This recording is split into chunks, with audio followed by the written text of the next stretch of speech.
They say true character is revealed not in the light of day, but in the darkest moments when no one is watching. I thought I knew Denver, my husband of 14 years. He wasn't perfect, nobody is. But he had this remarkable ability to make the ordinary feel extraordinary. His spontaneity brought color to our structured life. But there's a razor-thin line between spontaneity and recklessness, between charming and calculating. And I was about to discover just how far Denver was willing to go to pursue his own happiness at the expense of our family. Before we jump back in, tell us where you're tuning in from, and if this story touches you, make sure you're subscribed, because tomorrow I've saved something extra special for you. It started with the credit card statements I never saw, the bank accounts I didn't have access to, the business trips that grew longer and more frequent. Denver handled our finances. Always had. "You've got enough on your plate with the kids," he'd say with that disarming smile. "Let me worry about the boring stuff." And like a fool, I trusted him. After all, this was the man who held my hand through 16 hours of labor when our twins were born, the man who promised to always protect us. But promises, as I would soon learn, meant nothing to Denver, not when they competed with his desires. Remember the morning I realized he was gone, really gone. The twins, Will and Mason, had just turned 3, all energy and chaos and sticky fingers. Madison, my 12-year-old from my first marriage, was helping me coax them into their clothes for preschool. "Mom, did Denver say when he'd be back?" Madison asked, wrestling a shirt over Mason's head while I chased Will around the kitchen island. "His suitcase is gone, but so is that big duffel bag he never uses." I paused, a strange heaviness settling in my chest. Denver had left yesterday for what he claimed was a 3-day conference in Phoenix. Standard procedure, the quick kiss goodbye, the promise to call when he landed, the reassurance that he'd bring back souvenirs for the kids, but he hadn't called. And he always called. "Let me check something," I said to Madison, trying to keep my voice casual. "Can you finish getting them dressed? We're running late." I walked to our bedroom, pulled out my phone, and called the hotel where Denver was supposedly staying. The cheerful receptionist had no record of a Denver Reynolds checked, in or expected. I tried his cell, straight to voicemail. I texted. Nothing. That's when I noticed the closet door slightly ajar. Inside, half of Denver's clothes were missing. Not the random assortment you'd grab for a business trip, but a careful selection of his favorite items, the expensive ones, the ones with meaning. My heart began to race. I went to his dresser, pulled open the drawers. His passport was gone. So was the vintage watch his grandfather had left him, the one he said he'd never travel with because it was too valuable, too irreplaceable. With trembling hands, I opened his nightstand drawer, already knowing what I would find. The small velvet box that had contained his wedding ring was there, and when I opened it, the ring was inside. He'd left it behind. For a moment, I just stood there, the room spinning around me. Then I heard Madison calling from the kitchen. "Mom? There's an envelope on the counter with your name on it."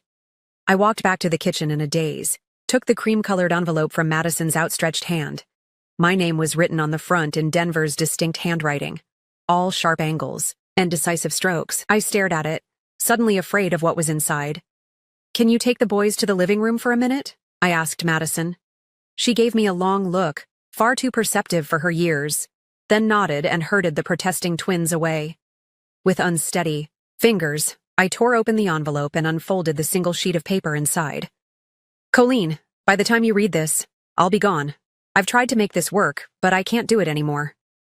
The truth is, I was never cut out for this life. The responsibility, the routine, the constant demands. I need something different. Something more. I wish I could have been the person you needed me to be, but I've realized that pretending is only making things worse for all of us. You deserve someone who wants this life, who can embrace it without resentment. That's not me. It never was. I've left enough in the joint account to cover the next month of expenses. After that, you'll need to figure something out. I know that's not fair, but none of this is fair. Please don't try to contact me. This decision is final. Denver PS. I know about the credit cards and loans. I'm sorry for that too. I read the letter. Twice. 3 times. Trying to make sense of the words. What credit cards? What loans? The joint account had never held more than enough to cover our basic monthly expenses. Denver had always maintained separate accounts for our savings, investments, An emergency fund, accounts I had trusted him to manage. With a growing sense of dread, I pulled out my laptop and attempted to log into our online banking. My password didn't work. I tried another bank where I thought we had accounts. No record of my username. It was as if our financial life together had been erased, or had never existed at all. The doorbell rang, startling me. Through the window, I could see a delivery man holding a stack of envelopes, certified mail. I signed for them with a sense of unreality, then stood in the foyer staring at the 5 envelopes in my hands. 5 different banks and credit card companies, 5 notices marked urgent and final warning. I opened them one by one, my hands growing colder with each revelation. Credit cards I'd never seen. Loans I'd never signed for. All bearing my name alongside Denver's. All carrying balances that made my stomach drop. All demanding immediate payment. The final tally made my knees buckle. $53,478.92 in debt that I knew nothing about. Debt that was now apparently my responsibility. Mom? Madison's voice came from behind me. The twins are asking for breakfast, but I think we might be out of milk. And, are you okay? You look like you're going to be sick. I turned to her, this child who was not a child at all in that moment, but my witness, my anchor to reality. I opened my mouth to reassure her, to say something that would make this all seem manageable, but the words wouldn't come. Instead, what escaped was a sound somewhere between a laugh and a sob. Mom? Madison repeated, her eyes wide with concern. We're going to be late for preschool, I finally managed, gathering the notices and shoving them into a drawer. And yes, we need milk. And a lot of other things, it seems. What I didn't say, what I couldn't bring myself to say just yet, was that Denver had not just abandoned us emotionally.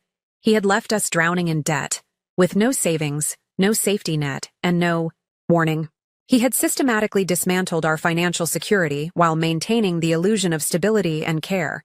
And I, who had trusted him completely, was now left to explain to my children why their world was about to change in ways I couldn't even begin to comprehend. The days following Denver's disappearance blurred together in a haze of disbelief and mounting panic. Each hour brought a new revelation, another layer of betrayal peeled back to reveal the elaborate deception he had constructed around us. I called in sick to my part-time job at the library, unable to face colleagues or students. Instead, I spent hours on the phone with banks and credit card companies, piecing together the financial nightmare Denver had left behind. For the past 18 months, coinciding almost exactly with the birth of the twins, Denver had been systematically opening new accounts, taking out personal loans, and maxing out credit cards, all joint accounts with my name attached, all requiring my signature, which he had apparently forged with practiced ease. Mrs. Reynolds, we have the application right here, one particularly sympathetic bank manager told me. I can email you a copy if you'd like to see it. When the document arrived, I stared at my signature in disbelief. It was good, close enough to fool a bank officer, close enough that challenging it would require a lengthy legal battle I couldn't afford. Close enough that the debt was, for all practical purposes, as much mine as his. The twins, mercifully, were too young to understand what was happening. They asked for Daddy with decreasing frequency as the days passed, easily distracted by toys and stories. Madison, however, watched everything with those observant eyes that missed nothing. He's not coming back, is he? She asked on the 4th night, after I had finally managed to get the twins to sleep. I was sitting at the kitchen table, surrounded by bills and notices, trying to create some semblance of a budget with resources that simply didn't exist. No, sweetie, I answered, too exhausted for pretense. I don't think he is. Madison nodded, absorbing this confirmation of what she had already deduced. She pulled out a chair and sat across from me, her expression serious beyond her years. Is it about money? She asked, gesturing to the papers spread across the table. I hesitated, torn between protecting her from adult concerns and acknowledging the reality she could clearly see for herself. Partly, I admitted. Denver left us with some financial problems. How bad? I sighed, rubbing my temples where a persistent headache had taken up residence. Bad enough, but don't worry, I'll figure it out. That's my job, not yours. Madison's eyes narrowed slightly, unconvinced. I can help, you know. I'm not a little kid. Like the credit card statements in the bathroom trash? She asked innocently. Preparing and narrating this story took us a lot of time, so if you are enjoying it, subscribe to our channel. It means a lot to us. Now back to the story, the ones you were crying over this morning. The precision of her question startled me. She hadn't just glanced at the statements, she had read them thoroughly enough to tally the amounts. Yes, I said finally. It's a lot of money. Money we don't have. Because Denver took it? Because Denver borrowed it in both our names and then left me to pay it back. Madison processed this, her face hardening with a hint of the adult she would someday become. That's stealing. It's complicated, I said, though in truth, her assessment was more accurate than my equivocation. No, it's not, she insisted. In The Case of the Missing Inheritance, that movie with Detective Polly Chambers, the husband did the same thing. He forged his wife's signature on loan documents and then disappeared with the money. Detective Polly tracked him to Argentina, using bank records and credit card receipts. I couldn't help but smile despite everything. Madison and her detective movies, she had been obsessed with them since she was 9, watching everything from classic noir to modern procedurals. This isn't a movie, Maddie, I said gently. Real life is messier, and we can't exactly hop on a plane to Argentina, even if that's where Denver went. We don't need to, she said with the confident certainty of a child. Detective work starts with the evidence at hand. What do we know about where Denver might have gone? Did he have family somewhere?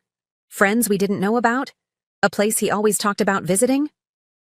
I started to dismiss her questions, then paused. In the chaos of discovering the debt, I'd barely thought about where Denver might have actually gone. He has a brother in Seattle, I said slowly. Evan. They weren't close, at least that's what Denver always told me. But last year, Denver started mentioning him more often. Said Evan had some business opportunity he was considering. Madison nodded, clearly filing this information away. What else? He traveled to Las Vegas 3 times in the past 6 months, for work. And he started taking unusual interest in property listings in Costa Rica. I thought he was just daydreaming. We used to talk about retiring somewhere tropical someday. Costa Rica doesn't have an extradition treaty with the United States, Madison announced with the certainty of someone who had absorbed far too many crime shows for her age. That's actually not true, I said, surprised by her assumption. But I doubt Denver was thinking about legal implications when he stole $50,000 and abandoned his family, Madison finished bluntly. I think he probably was. Her directness was jarring but clarifying.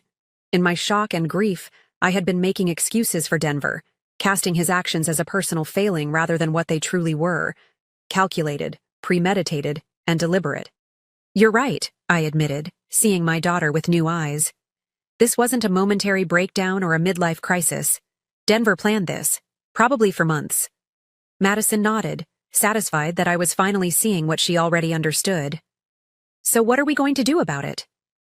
We're not going to do anything, I said firmly, parental instinct reasserting itself. I'm going to handle this. You're going to focus on school and helping with your brothers and being 12. She crossed her arms, unconvinced. Mom, I can help. I'm good at solving puzzles. This isn't a puzzle, Madison. It's our life. And right now, I need to figure out how to keep a roof over our heads and food on the table. Finding Denver. That's not even on my priority list right now. It wasn't entirely true. Part of me desperately wanted to find him, to demand answers, to force him to face what he'd done, to make him take responsibility for the family he'd abandoned. But another part knew that energy spent chasing Denver was energy diverted from the more pressing task of survival. Madison must have seen the conflict in my face because her expression softened. Okay, she said simply, though I could tell from the set of her jaw that this conversation was far from over. What can I do to help right now? I reached across the table and squeezed her hand, overwhelmed by gratitude for this remarkable child. You're already helping more than you know, I told her. But if you really want a job, you can help me organize these statements by due date. We need to figure out which ones have to be paid first. She nodded seriously and pulled a stack of papers toward her. As we worked side by side in the quiet kitchen, I felt a strange new bond forming between us. A partnership born of necessity, but strengthened by something more profound. Respect. Madison was seeing me not just as her mother, but as a person, facing impossible odds. And I was seeing her not just as my child, but as a keen mind and a fierce ally. What I didn't realize then was just how crucial that alliance. 6 months before Denver walked out of our lives, everything seemed perfectly normal. Our house in Tampa's suburbs was the picture of middle-class stability. 4 bedrooms, a fenced backyard, and a kitchen island where Madison did homework while I prepared dinner. Denver had insisted on buying it when we discovered I was pregnant with twins. "We need the space," he'd said, showing me the listing with excitement. The price made me nervous, but Denver assured me we could afford it. Trust me on the finances. That's my department, remember? And I had trusted him. Completely. Our daily routine had a comfortable predictability. Denver left for work at 7:30 a.m., kissing us goodbye with the same cheerful energy whether it was Monday or Friday. I spent my days with the twins, working part-time, at the community college library when Denver could watch them, or when our neighbor Frida could babysit. "How was work today?" I asked one evening, passing Denver the salad bowl. "Same old," he replied. "The Anderson account is giving us trouble." "Can't you just tell them that?" Madison asked. Denver smiled, ruffling her hair. "Business doesn't work that way, kiddo. The customer is always right even when they're wrong." Was that a clue? A glimpse into his disillusionment?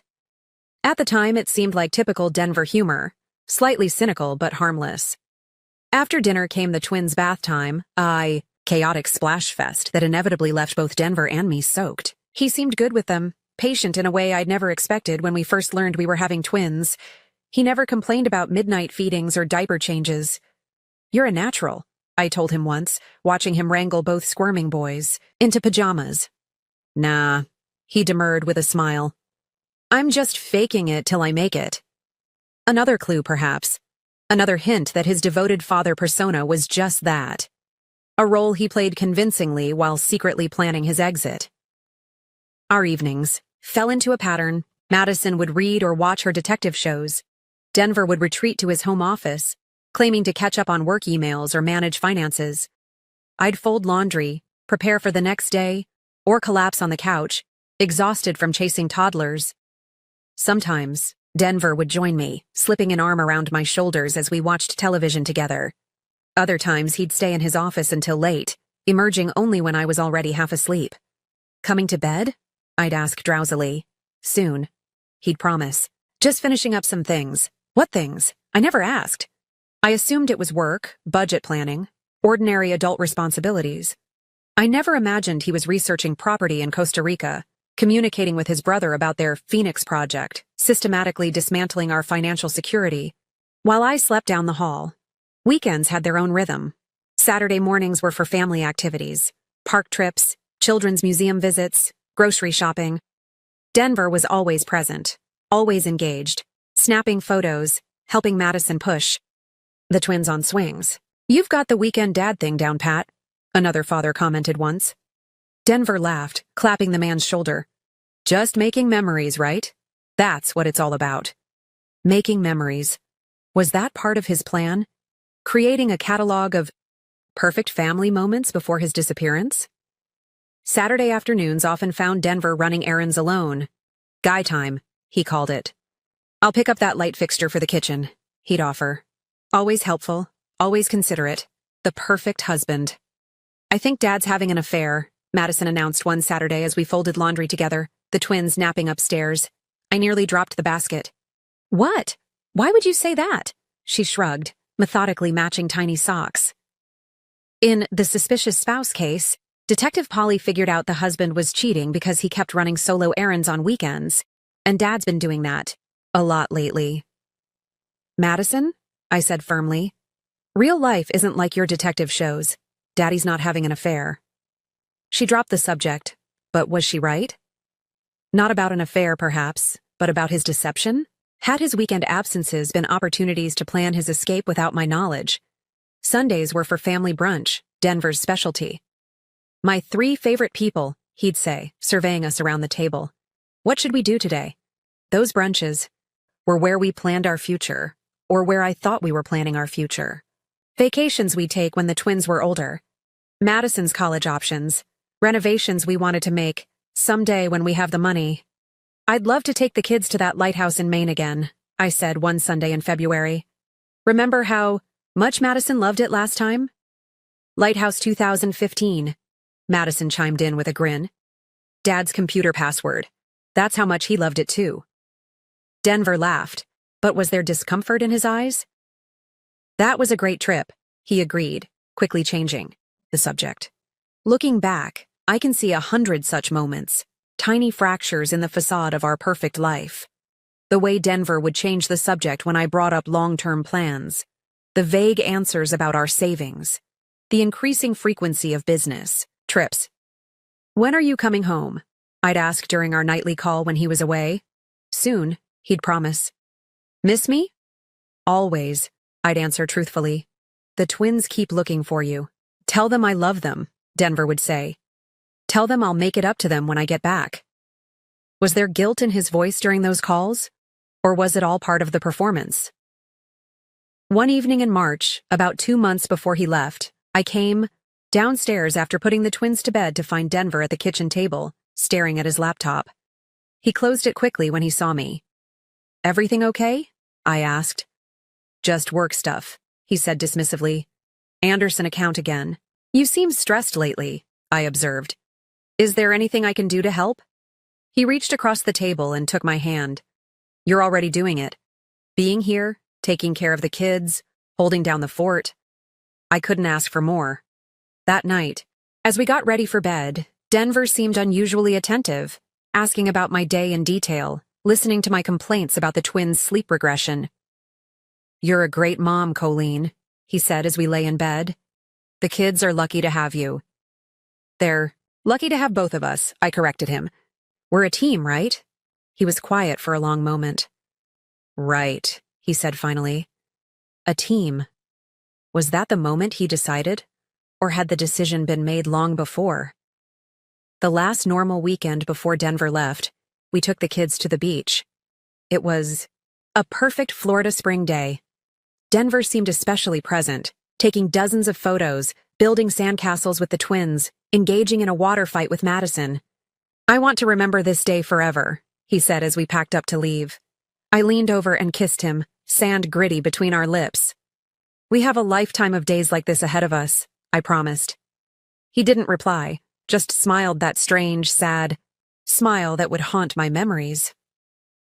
3 days later, he was gone. Looking back, the signs were there, subtle, but undeniable. I simply chose not to hear them, dismissing them as ordinary marital friction or parenting stress. The first real warning came about 4 months before Denver left, during a conversation about Madison's school trip to Washington, D.C. It's $800, I told Denver as we cleaned up after dinner. I know it's a lot, but she's been looking forward to it all year. Denver continued loading the dishwasher, his movements slightly more forceful than necessary. We don't have $800 for a school trip right now, Colleen. What about the emergency fund? I suggested. The emergency fund is for emergencies, he interrupted, voice uncharacteristically sharp. A school trip isn't an emergency. The argument escalated, unusual for us. We rarely fought about money. Denver had always been generous, sometimes even impulsive with purchases. This new financial conservatism felt jarring. At least let me see the budget, I insisted. If things are tight, maybe I can pick up more hours at the library. Denver's expression hardened. You don't trust me to manage our finances? Of course I trust you. I just want to understand the situation. The situation, he said coldly, is that I work 60 hours a week to provide for this family, and I don't need to justify every financial decision to you. He walked out, ending the conversation.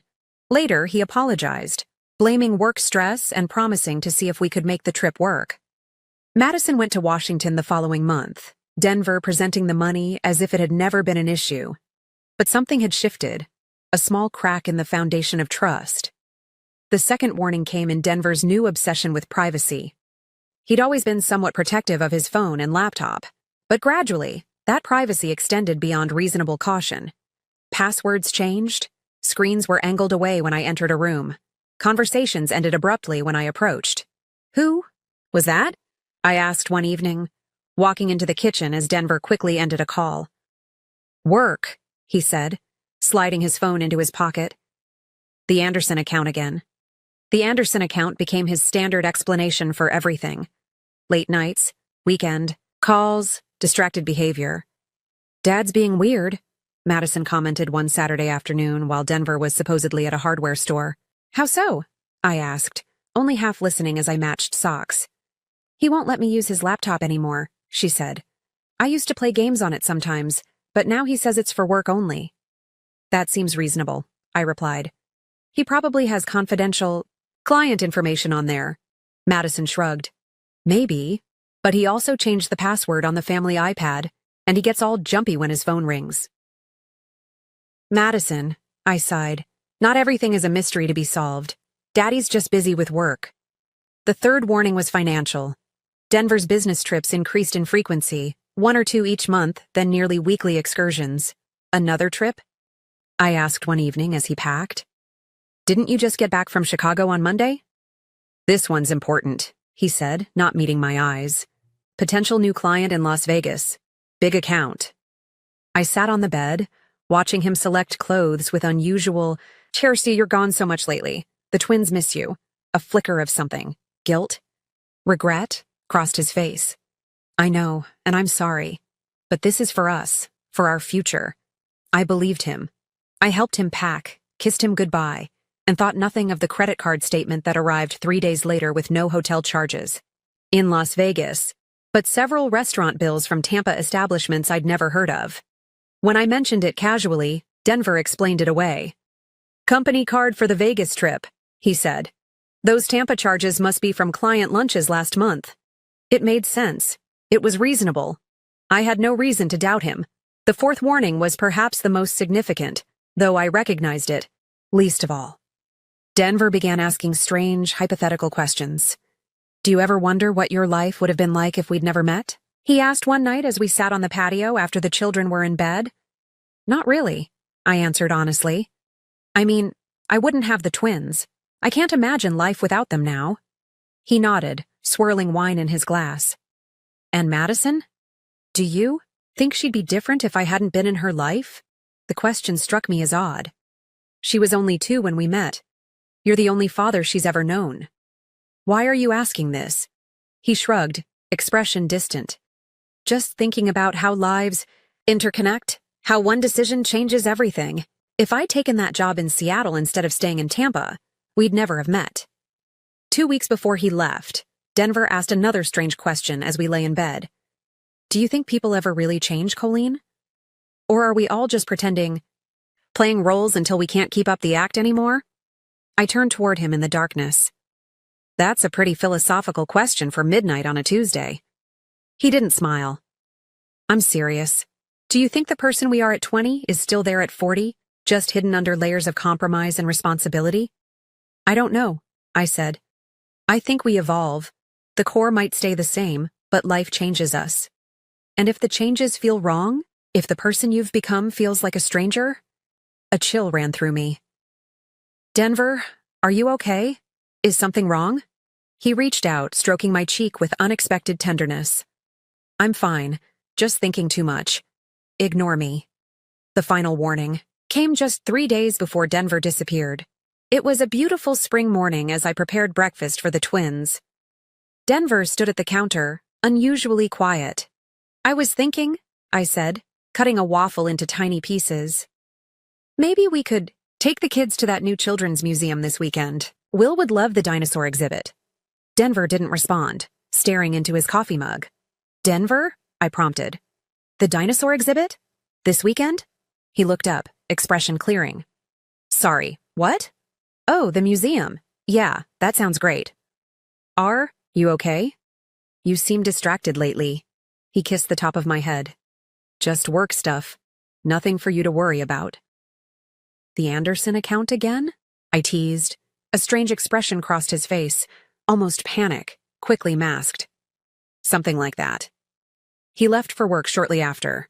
I watched him from the doorway, struck by a sudden, inexplicable certainty that something was ending. I shook, off the feeling, attributing it to lack of sleep. 3 days later, he was gone, and all the warning signs I'd ignored came rushing back with devastating clarity. The morning Denver disappeared started like any other Tuesday. My alarm went off at 6:15 a.m., and I reached over to silence it, careful not to wake him. Except my hand met empty sheets, already cool to the touch. I wasn't concerned. Denver sometimes rose early for important meetings. I shuffled to the bathroom, going through my morning routine on autopilot. The house was unusually quiet. Normally, Denver would be downstairs by now, coffee brewing, news playing softly on the TV. "Denver?" I called, making my way downstairs. No answer. The kitchen was pristine, untouched since I'd cleaned it the night before. I checked the garage. His car was gone. An early meeting, I reasoned, though his power suit for important clients was still hanging in the closet. I started coffee and began preparing breakfast for the kids, pushing down the first tiny flutter of unease. Madison appeared first, her school uniform slightly rumpled. "Morning, Mom," she yawned. "Where's Denver?" "Early meeting, I think," I replied, setting her waffles in front of her. "He didn't leave a note." Madison frowned slightly. "His suitcase is gone," I noticed when I went to the hall closet for my jacket. My hand paused in the act of pouring coffee. "His suitcase?" She nodded. "The big one, and that duffel bag he never uses." The flutter of unease grew stronger, but I suppressed it. "He must have that conference in Phoenix," I said. "He mentioned it last week, remember?" Madison shrugged, unconvinced. The twins' monitor crackled to life with Mason's morning babble, followed by Will's louder demands. "Mama! Up! Mama!" For the next 30 minutes, I was consumed with motherhood, changing diapers, dressing squirming toddlers, brushing teeth, reminding Madison about her lunch. It wasn't until I had settled the twins in their high chairs that I remembered to check my phone. No messages from Denver, no missed calls. I called his cell, expecting his usual brisk greeting. Instead, the call went directly to voicemail. "Hey, it's me," I said after the beep, keeping my voice deliberately light. "Just wondering where you disappeared to this morning. Call me when you get a chance. Love you." Denver never turned his phone off. Even in meetings, he kept it on vibrate. Accessible for family emergencies. "Mom?" Madison's voice broke through my thoughts. "We need to leave in 10 minutes if I'm going to make the bus." I nodded, forcing a smile. "Of course. Go brush your teeth." The next half hour passed in the usual morning rush, getting Madison off to the bus stop, cleaning up breakfast, changing Mason's diaper again, finding Will's favorite stuffed dinosaur. Through it all, I kept checking my phone, expecting Denver's call. It wasn't until Madison had been dispatched to school and the twins were playing in the living room that I allowed myself to fully confront the growing sense that something was wrong. I called Denver's office, my fingers drumming nervously on the counter. "Riverfront Marketing Group, how may I direct your call?" "Hi, this is Colleen Reynolds, Denver's wife. I'm trying to reach him, but his cell phone seems to be off." "Is he in meetings this morning?" A pause, longer than seemed warranted. Let me check for you, Mrs. Reynolds. One moment, please." The hold music played for nearly a minute. "I'm sorry, Mrs. Reynolds, but Mr. Reynolds hasn't come into the office today. According to his calendar, he's scheduled to be out all week. At the Phoenix conference." The Phoenix conference. "Yes, of course," I said, trying to sound normal.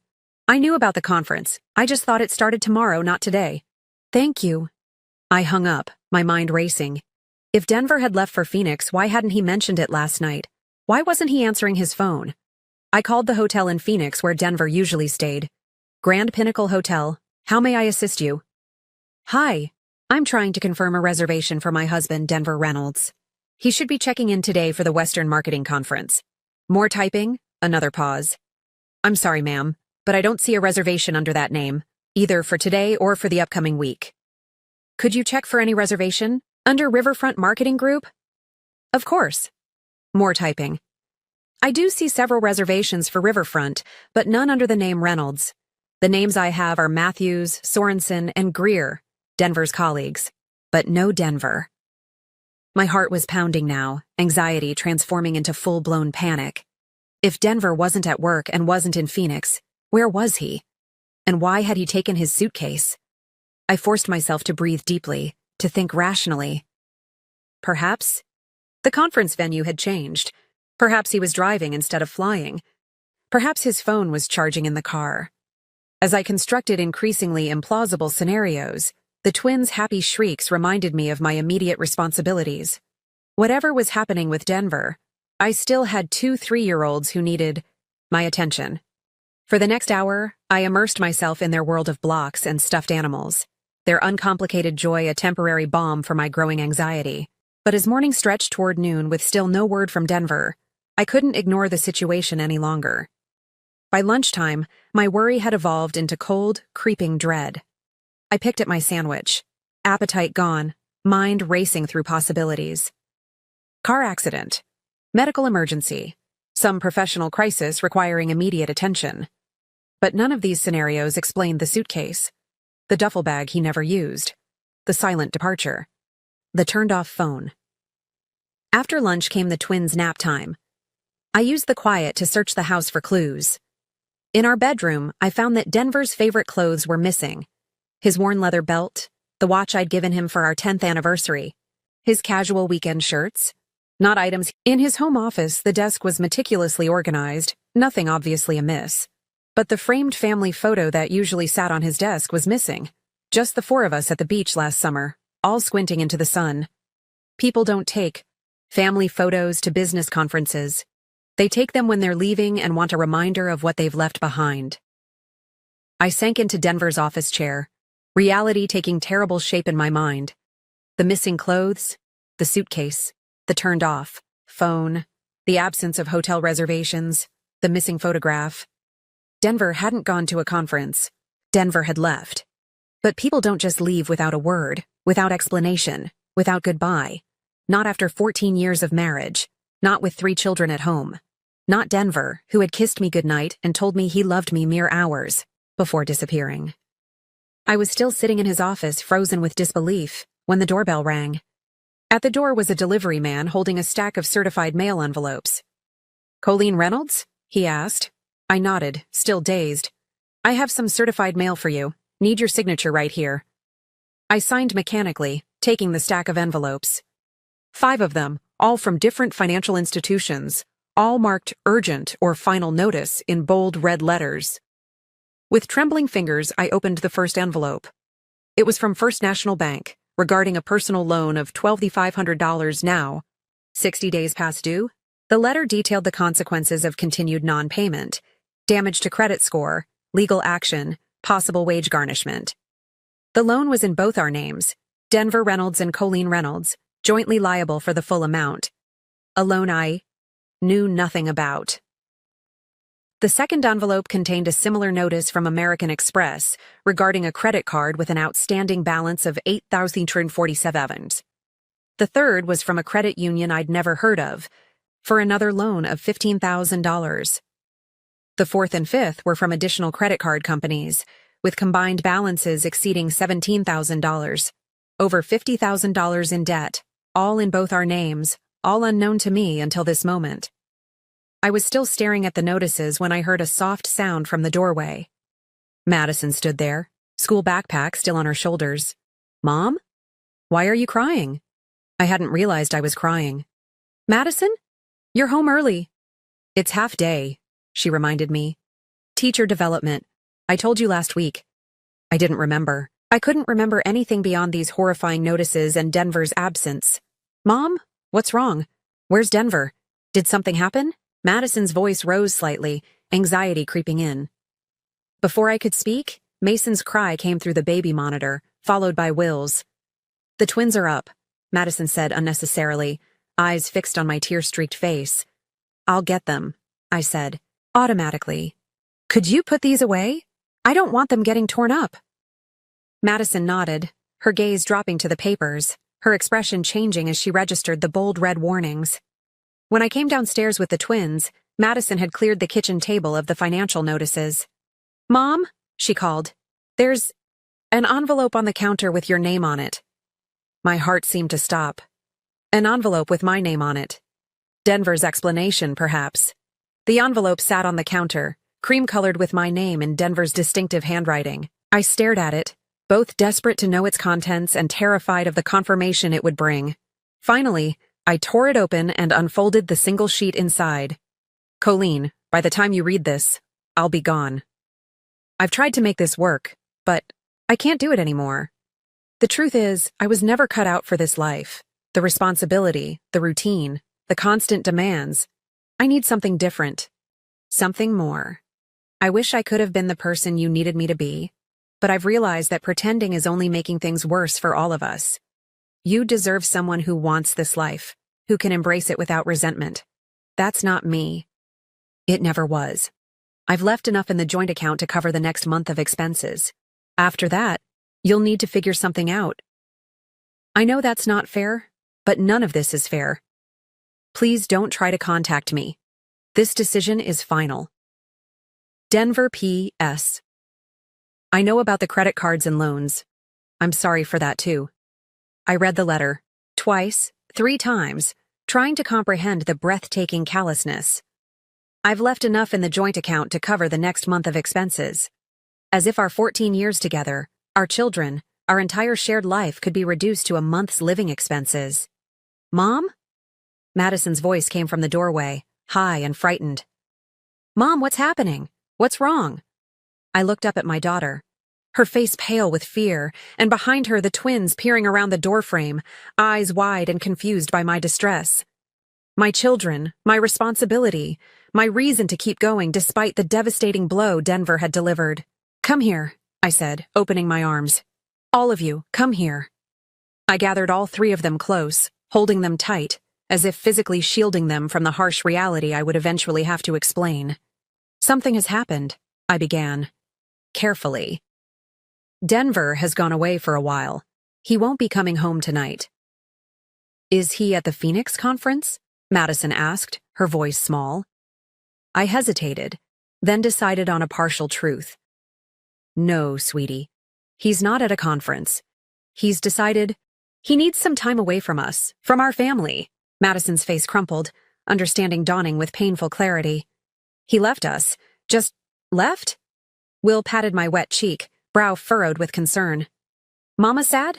Where Dada? Mason echoed his brother. Want Dada? Want Dada now. Their innocent questions, their confusion, their absolute certainty that if they just asked clearly enough, their father would reappear. It was almost more than I could bear. Daddy won't be home for a while, I said, choosing my words with excruciating. He needed to go away, but we're going to be okay. The 4 of us, we're going to be just fine. Madison's expression said she didn't believe me. The twins, picking up on emotional undercurrents they couldn't understand, began to fuss. Will Dada call on the phone? Will asked hopefully. Say night-night? The question broke something inside me. I pulled him closer, kissing the top of his head. I don't think so, buddy. Not tonight.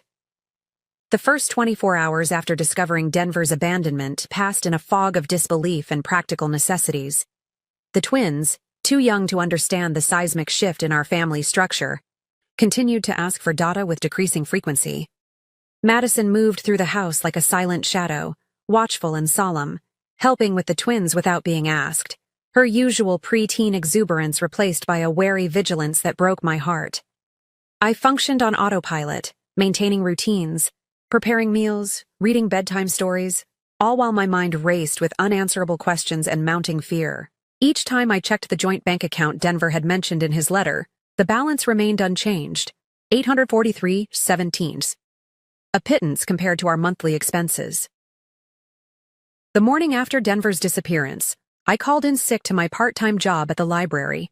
Instead, I sat at the kitchen table while the twins napped, making desperate calculations on a yellow legal pad. Mortgage payment due in 12 days, $596 utilities, approximately $340 car payment, $375 groceries for a family of 4, at least $600 per month health insurance premium, $450 to preschool for the twins, $850 per month. Phone bill, $120. The numbers refused to cooperate, to magically rearrange themselves into a manageable budget. My part-time job at the library paid $16.50 an hour for 20 hours a week, enough to supplement our family income when Denver was supposedly bringing in the bulk of our money, but nowhere near sufficient to support a household of 4 on my own, and that was just the regular monthly expenses. It didn't account for the 5 delinquent accounts Denver had left behind, with their mounting late fees and interest charges. "We need a plan," I murmured to myself, tapping my pen against the legal pad.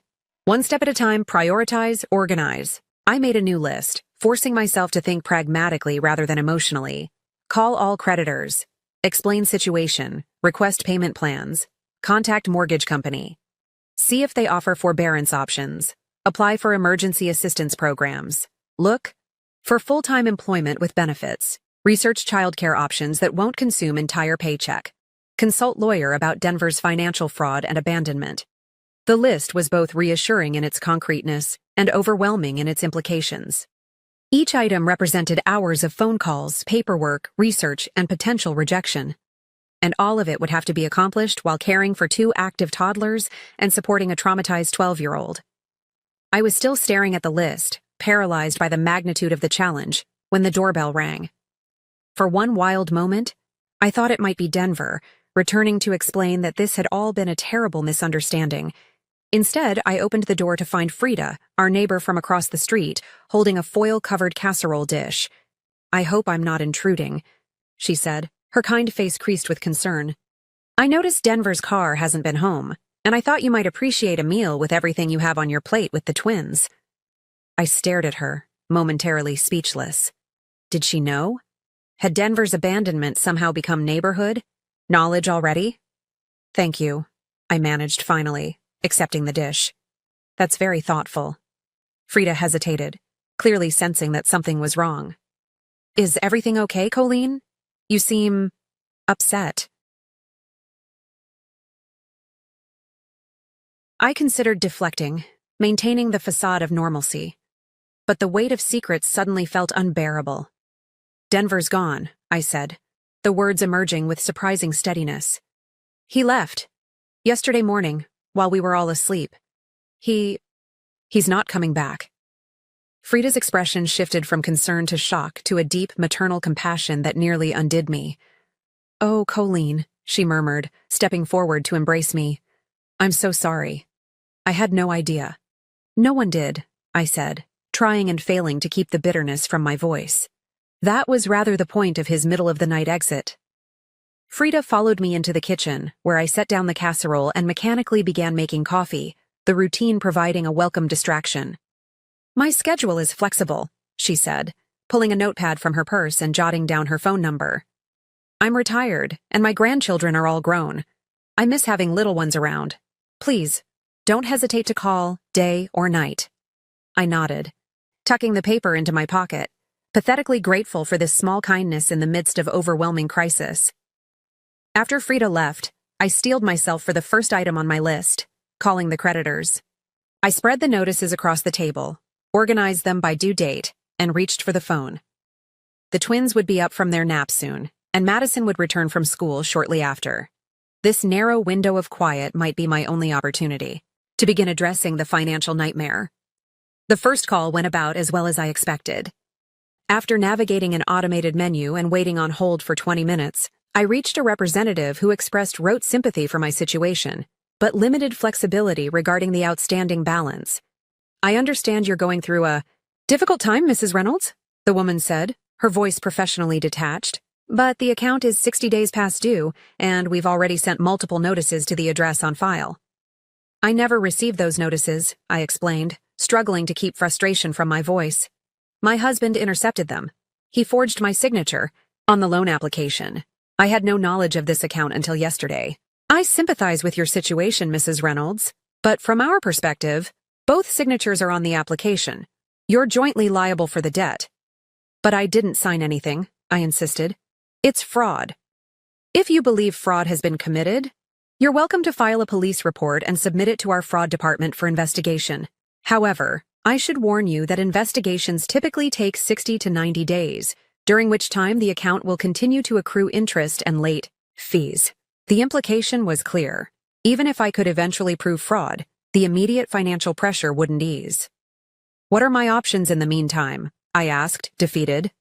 "We can offer a hardship repayment plan," the representative said, her tone softening slightly. "Reduced payments for 6 months, but interest will continue to accrue." You would need to make an initial good faith payment of $500 to activate the plan. $500. More than half of what remained in our joint account. But what choice did I have? I'll make the payment, I agreed, reaching for my credit card. Will this stop the collection calls and letters? As long as you maintain the agreed-upon payment schedule, yes. By the time I finished the call, having authorized the payment and received confirmation of the new arrangement, I felt hollow, drained of both energy and emotion. One account addressed, 4 more to go, and this had been the smallest of the balances. The second call went much like the first. Extended hold times, initial inflexibility, grudging accommodation only after. I agreed to an immediate payment I could ill afford. By the time I reached the twins' room, I had committed nearly all of our remaining funds to good faith payments on just 2 of the 5 fraudulent accounts. The simple physical demands of motherhood, changing diapers, wiping faces, preparing snacks, provided a welcome distraction from the financial quicksand pulling at my feet. For the next hour, I immersed myself in their world of simple needs and immediate gratifications. Madison arrived home from school just as I was setting up the twins with a puzzle on the living room floor. "Hey, Mom," she said quietly, dropping her backpack by the door. "How was your day?" The ordinary question, so at odds with our extraordinary circumstances, caught me off guard. How was my day? How could I possibly answer that? It was productive, I said finally, opting for partial truth. I made some calls about those bills. Started working out payment arrangements. Madison nodded, absorbing this information with the serious attention she'd been giving all adult matters since Denver's departure. "That's good, right? Making arrangements?" "It's a start." She glanced at the twins, engrossed in their puzzle, then lowered her voice. "Did you call the police? About the fraud?" The directness of her question startled me. I hadn't explained the full nature of Denver's financial deception, but Madison had clearly drawn her own conclusions. "Not yet," I admitted. "It's complicated. If I report Denver for fraud, it starts a legal process that might eventually clear my name from those debts, but it would take months. And in the meantime, we still need to make payments to avoid further damage to our credit." "So he gets away with it?" Madison asked, incredulity and outrage mingling in her voice. "That's not fair." "No, it's not fair," I agreed, surprised by the level of composure I managed to maintain despite the roiling anger beneath my words. "But right now, I need to focus on keeping a roof over our heads and food on the table. Justice might have to wait." Madison's brow furrowed, clearly dissatisfied with this answer but unwilling to press the issue. "I'm going to start my homework," she said after a moment. "Call me if you need help with the twins." I watched her climb the stairs, shoulders slightly slumped under the weight of concerns no 12-year-old should have to carry. This, perhaps more than any other aspect of Denver's betrayal, fueled my simmering rage.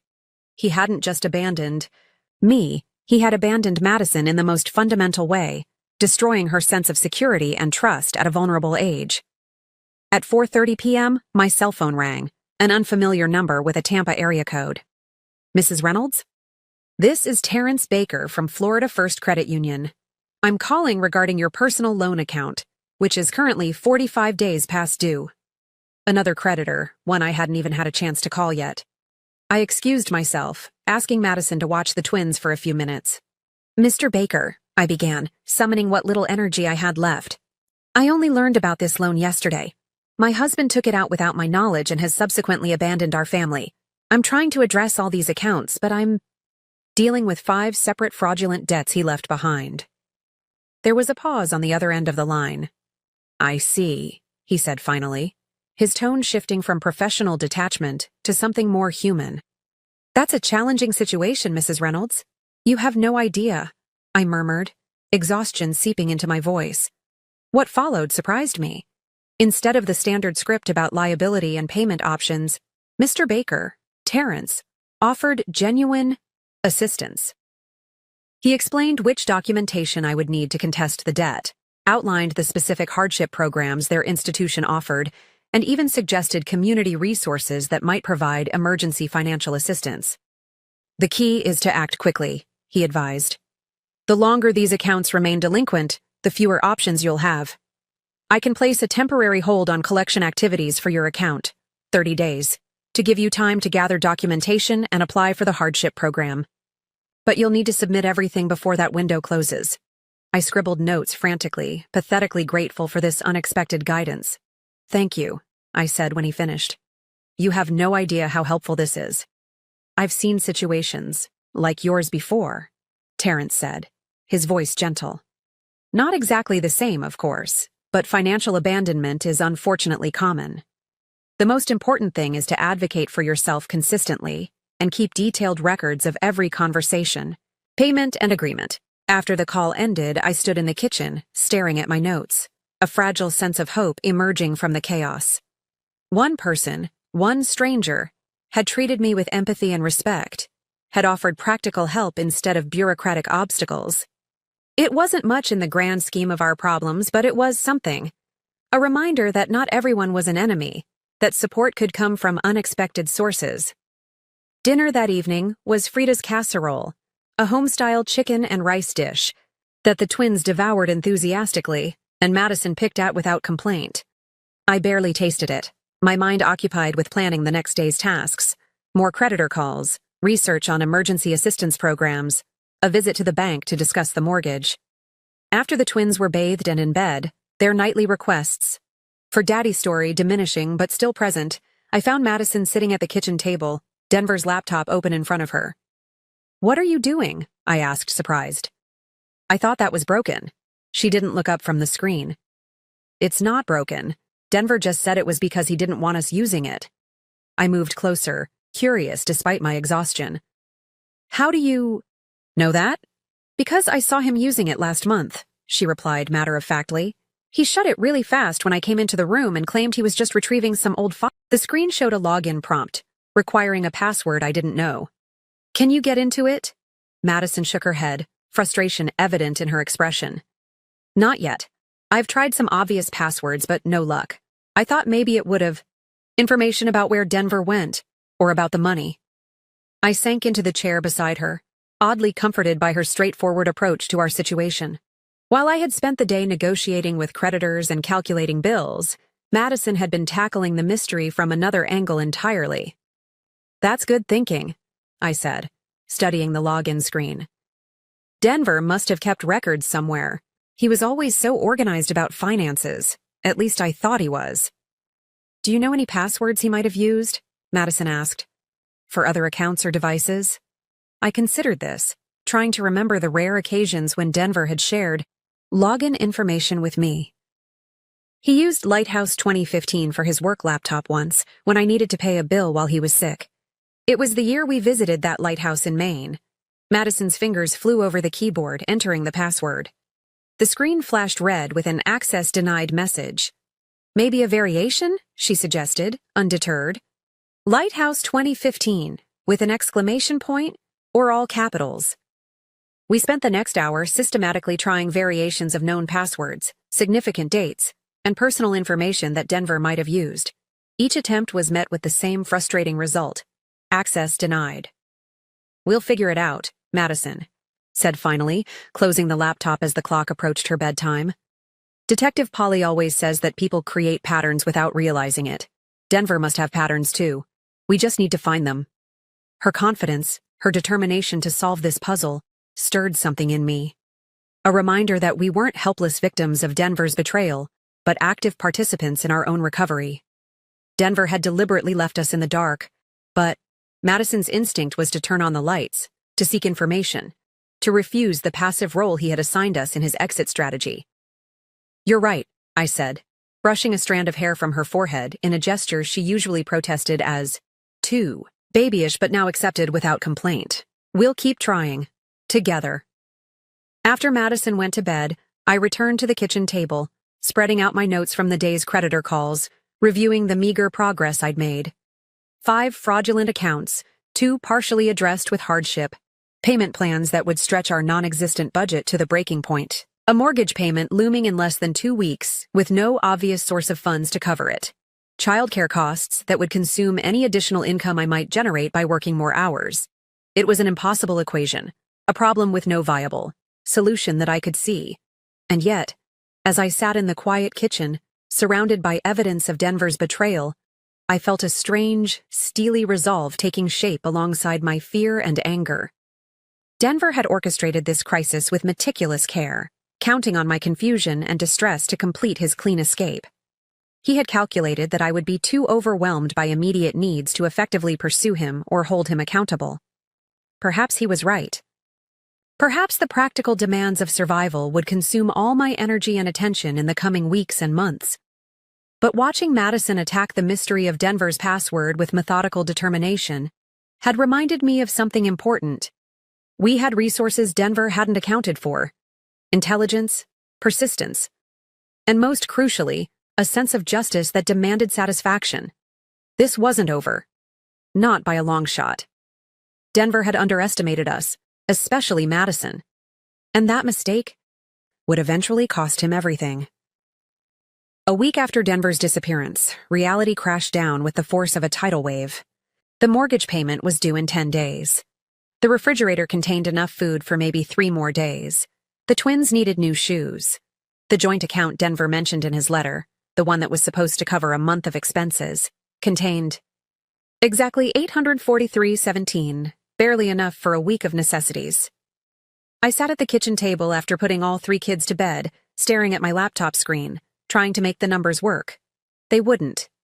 No matter how I moved things around, cut expenses, or prioritized payments, there simply wasn't enough money to cover our basic needs, let alone begin addressing the mountain of debt Denver had left behind.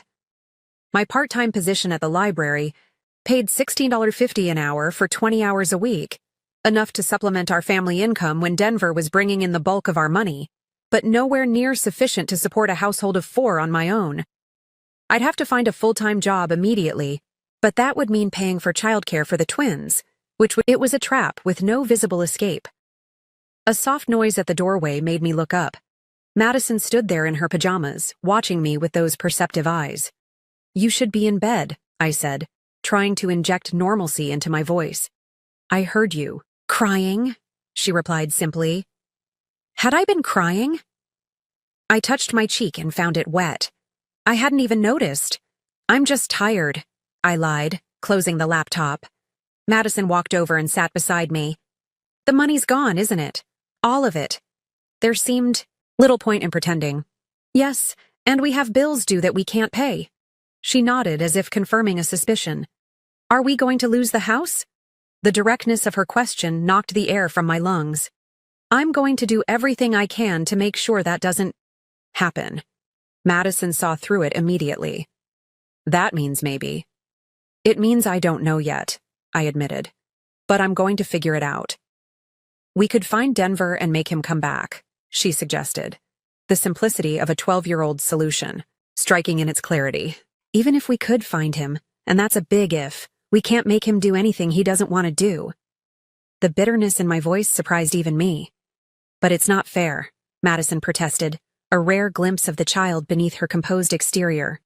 "He can't just leave us with nothing." "You're right, it's not fair," I agreed, reaching out to brush a strand of hair from her face. "But we can't count on him to fix this. We have to focus on what we can control." "Which is what?" I took a deep breath, organizing my thoughts. "First, I need to find a better paying job.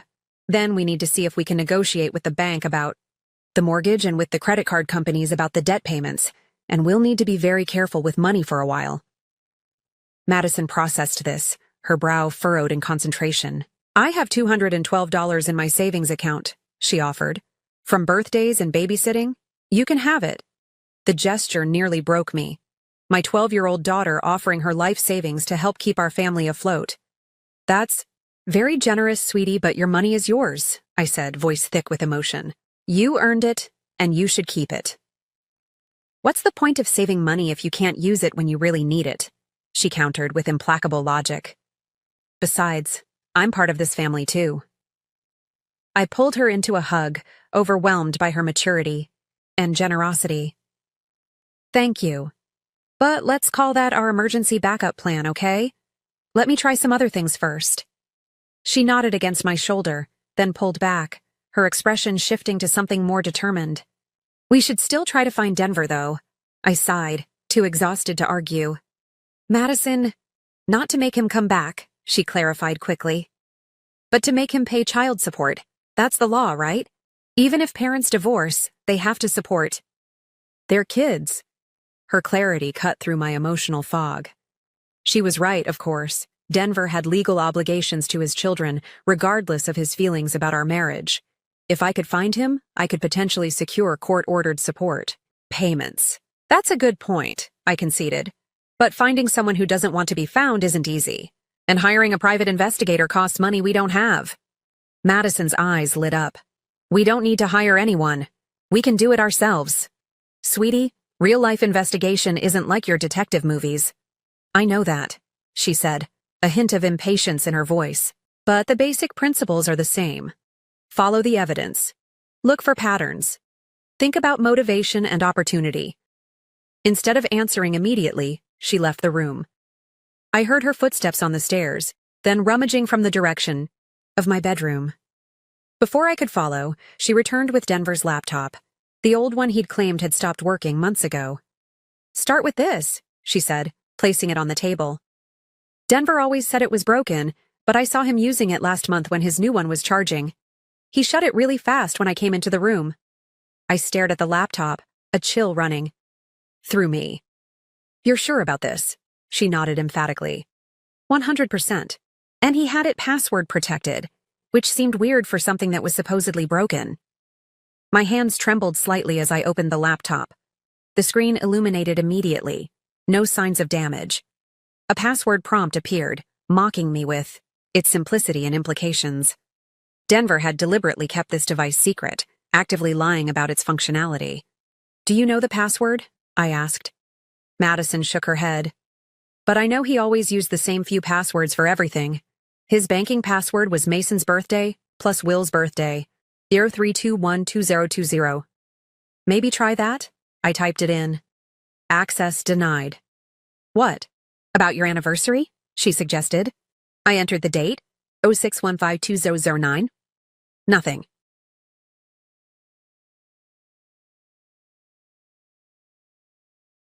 His brother's birthday? Madison persisted.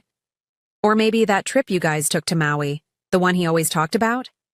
One by one, we tried the significant dates in Denver's life. Each attempt was met with the same response. Incorrect password. After the 10th failed attempt, a warning appeared on the screen. One more incorrect entry would lock the device permanently. Stop, I said, pulling my hands away. We can't risk losing access completely. There must be another way. Madison bit her lip, thinking. What about his email? Can we reset the password through that? Maybe if we knew which email he used for this laptop. Denver had multiple accounts. The statement, Madison said suddenly, snapping her fingers. The credit card statement in the trash had his email address on it. It wasn't his usual one. I noticed that.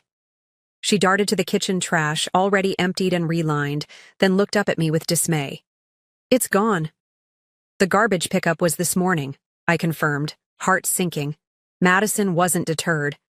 But I remember part of it. It started with Phoenix something, like the city in Arizona. A memory stirred. Phoenix Rising, I murmured. It's a phrase he used sometimes. Said it was about transformation and new beginnings. Phoenix Rising, Madison repeated. We should try both Gmail and Outlook. I opened a browser on my phone and attempted to log into Gmail with the address phoenixrisingeggmail.com. The account existed, but of course, we didn't have the password. Try the password reset option, Madison urged. Maybe the recovery email or phone number will give us a clue. I clicked Forgot Password. The recovery options appeared. A partially hidden email address and phone number. Recovery email, cnr.com, recovery phone. 52 see something, Madison said. Could be your email, Mom, Colleen. My pulse quickened. And that last phone digit, my number ends in 42, not 52. But Denver's cell ends in 52, Madison pointed out. He used his own phone as the recovery option. The implications were clear. Denver had created this secret email account and linked it to his personal devices, deliberately keeping it separate from our shared life. We can request a reset code to his phone, I said, but that doesn't help us since he has his phone with him. Madison's face fell momentarily, but then brightened. What about his Google account? If he used it on other devices in the house, maybe. A sudden wail from upstairs interrupted her. One of the twins, Mason, by the pitch of the cry, had woken. Up. I'll go, Madison said immediately, already heading for the stairs. You keep working on this. As she disappeared upstairs, I sat back, mind racing. In less than an hour, my 12-year-old daughter had demonstrated more initiative and insight than I had managed in a week of numbing panic. She hadn't just offered sympathy. She'd started formulating a plan, identifying resources, actively problem-solving. The realization was both humbling and energizing. I wasn't alone in this fight, and maybe, with Madison's unexpected help, I could find a way through this nightmare. 1 week after Denver's disappearance, the thin veneer of composure I'd maintained for the children's sake finally shattered. It happened on an ordinary Tuesday evening, exactly 7 days since I'd woken to find him gone. The twins were in bed after an especially difficult day of tantrums and tears. Madison was in her room, likely continuing her determined efforts to crack Denver's laptop password.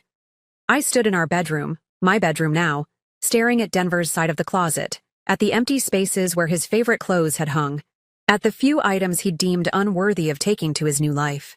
A faded college sweatshirt, the Christmas sweater my mother had given him, the worn running shoes he'd kept, just in case.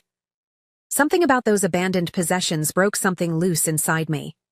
I sank to the floor, back against the bed, and finally allowed myself the luxury of complete collapse. The sobs came from somewhere deep and primal, tearing through my chest with physical force. I wrapped my arms around my knees, trying to contain the storm of grief and rage that threatened to sweep me away entirely. For the first time since Denver's betrayal, I wasn't crying just from shock or fear or the overwhelming magnitude of our practical problems. I was mourning. Mourning the death of a marriage I had believed in completely. Mourning the loss of the future we had planned together. How could you? I whispered to the empty room. How could you look at your children's faces and still walk away? How could you plan this for months, smiling and lying, making love to me, reading bedtime stories to the twins, helping Madison with her science project? I don't know how long I sat there before becoming aware of a soft sound at the doorway. Madison stood watching me, her face pale in the dim light from the hallway. Mom? She ventured, her voice. I tried to compose myself, to hide the depth of my breakdown from my child who needed me to be strong. But it was too late. She had seen me at my most vulnerable. I'm okay, I lied, wiping ineffectually at my tears. Just having a moment. I'll be fine. Madison didn't respond immediately. Instead, she crossed the room and sat beside me on the floor, her shoulder pressing against mine in silent solidarity. For several minutes, we simply sat together, my occasional sobs gradually subsiding. You don't have to pretend for me, she said finally. I know this is really bad. I know you're scared. The simple acknowledgement pierced through the last of my protective barriers. I am scared, I admitted. I don't know how we're going to manage, Madison. The mortgage? The debt? The twins' needs? It's overwhelming. She nodded, accepting this truth without panic. I'm scared too, but not as much as before. Before? When I first realized Denver was gone for real. That first day, I thought maybe you'd leave too. That it would be too hard with all of us and you'd need to send us away or something. The admission stunned me. Madison, no. Never. You and the twins are everything to me. We're a family. I know that now, she said simply. I've been watching you this week, making all those calls, figuring out the money stuff, taking care of the twins even when you're super tired. You're not giving up. Her perception humbled me. No, I'm not giving up, I confirmed. But that doesn't mean I'm not terrified. Madison considered this, her face solemn in the half-light. Detective Polly says fear is just information. It tells you there's danger, but it doesn't tell you what to do about it. That part is up to you. I couldn't help but smile slightly through my tears. Your detective shows are quite philosophical. Sometimes, she agreed with a small shrug. But they're right, aren't they? We're scared because this is scary. But being scared doesn't have to stop us from figuring it out. When did you get so wise? I asked, brushing a strand of hair from her face. Probably around the time my stepdad turned out to be a lying jerk who stole our money. she replied with unexpected dryness that startled a laugh from me. The sound of my own laughter, rusty and surprising, seemed to release something tight and painful in my chest. "I have something to show you," Madison said, reaching into her pocket. She pulled out a folded sheet of notebook paper and handed it to me. I opened it to find a meticulously drawn chart titled Family Budget Plan. In Madison's neat handwriting were categories: housing, food, utilities, twins' needs, emergency fund, with estimated expenses and potential sources of income, including Mom's library job, more hours, and Madison's babysitting money, $212.75. "I've been working on it for a few days," she explained, a hint of pride in her voice. "I thought it might help to see everything written down." I stared at the paper, at my daughter's careful calculations and thoughtful categorizations. She had even created a small section labeled Fun Money 20 to month, with a note, "Everyone needs a little joy." "Madison," I said, my voice thick with fresh tears, "this is incredible, and that you would offer your savings." She shrugged, embarrassed by my emotion. "It's not that much, but I've been thinking, I could babysit more if I put up flyers in the neighborhood, and I could mow lawns in the summer." I pulled her into a fierce hug. "Your money is yours," I told her firmly. "You earned it and you should keep it." "But that's not how family works, is it?" she countered. "Denver thought he could just leave, that his responsibility was optional. But real family means we take care of each other, especially when things are hard." Her words hit me with unexpected force. In the midst of my grief and fear, I had been thinking of myself as suddenly alone, a single mother bearing the entire weight of our family's needs. But Madison was right. We were still a family.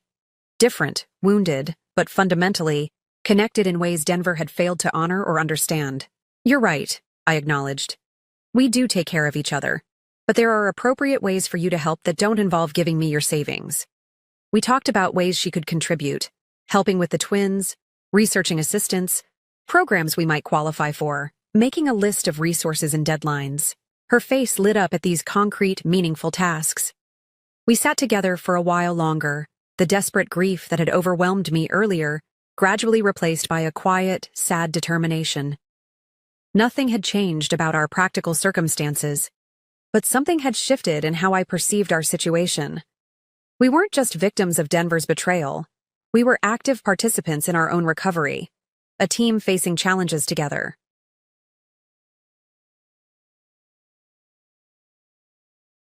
"We should get some sleep," I said eventually, noticing Madison trying to suppress a yawn. "Tomorrow's going to be another long day."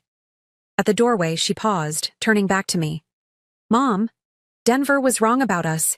He thought we'd fall apart without him. But we're stronger than he knew." After she left, I remained on the floor, her budget plan still clutched in my hand, her words echoing in my mind. "We're stronger than he knew."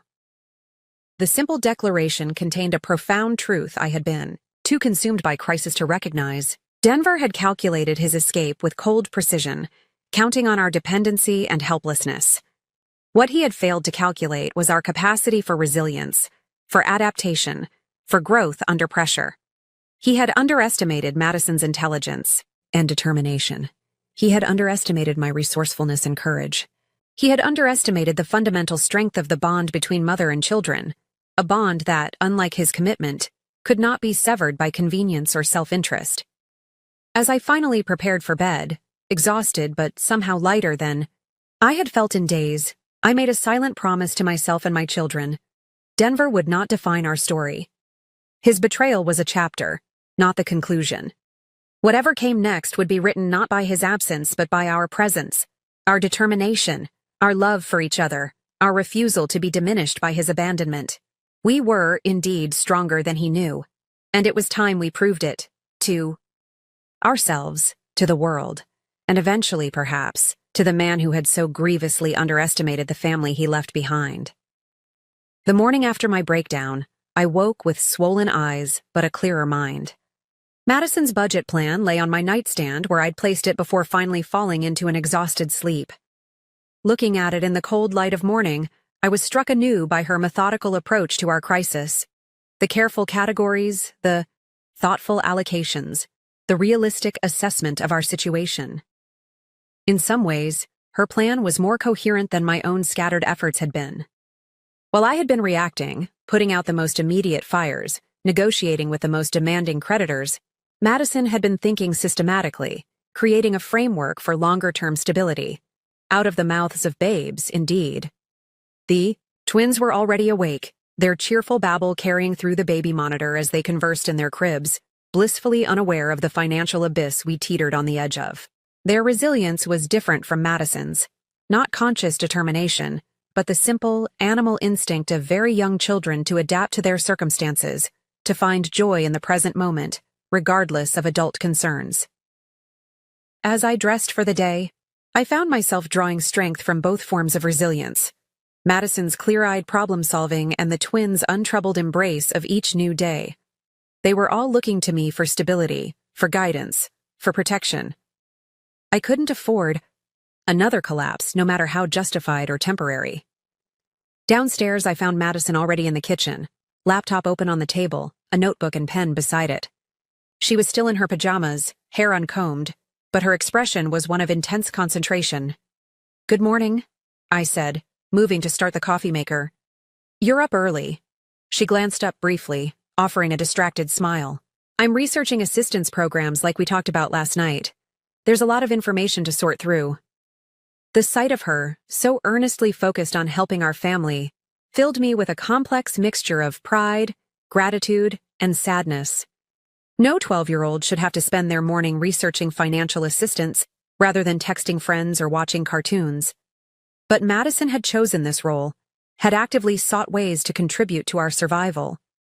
To dismiss her efforts out of some misguided desire to preserve her childhood would be to deny her agency, her legitimate place in our family's recovery. "Find anything promising?" I asked, joining her at the table with my coffee. She nodded enthusiastically. "Actually, yes. There's an emergency assistance program through the county that provides one-time grants for families in sudden financial crisis. The maximum is $2,500, and it's specifically for housing costs or utility bills. We'd need to document the crisis. Denver's abandonment would qualify, and prove financial need, which shouldn't be hard." I blinked, impressed by the specificity of her research. "That could cover 2 months of utilities and help with groceries. That's significant. There's more," she continued, warming to her subject. "The state has a program called Temporary Assistance for Needy Families, TANF. It provides cash assistance to families with dependent children when a parent is absent from the home. The application process is more involved, and there are work requirements for the remaining parent, but you already work, so that shouldn't be an issue." She flipped to a new page in her notebook, revealing more neatly organized notes. "And then there's SNAP benefits, food stamps, which we probably qualify for now. And the twins might be eligible for free childcare through the early learning coalition, which would help if you need to work more hours." I stared at her, momentarily speechless. In a single evening, Madison had compiled more actionable information about assistance programs than I had managed to find in a week of crisis management. "Madison, this is incredible," I said finally. "You've done more research than most adults would know how to do." She shrugged, but I could see she was pleased by the praise. "It's just like researching for a school project. You start with the main search terms, then follow the links to the most official-looking websites, then look for the specific information you need." "Well, you're very good at it," I said, squeezing her shoulder gratefully. "This gives us a real starting point. I made a list of application requirements for each program," she continued, turning to yet another page in her notebook. "Most of them need proof of income, identification for all family members, and documentation of the crisis situation. For Denver's abandonment, they usually want a police report or court documents." The mention of official documentation brought me back to the practical challenges we still faced. I hadn't filed a police report about Denver's disappearance, partly because I wasn't sure it qualified as a crime.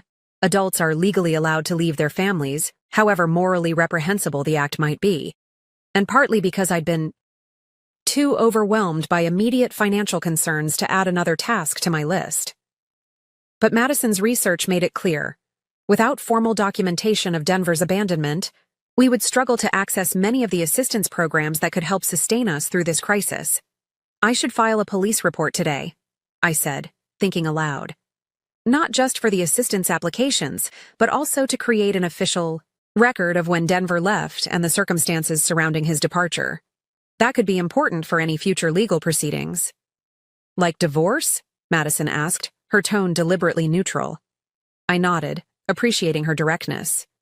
Yes, like divorce and child support proceedings.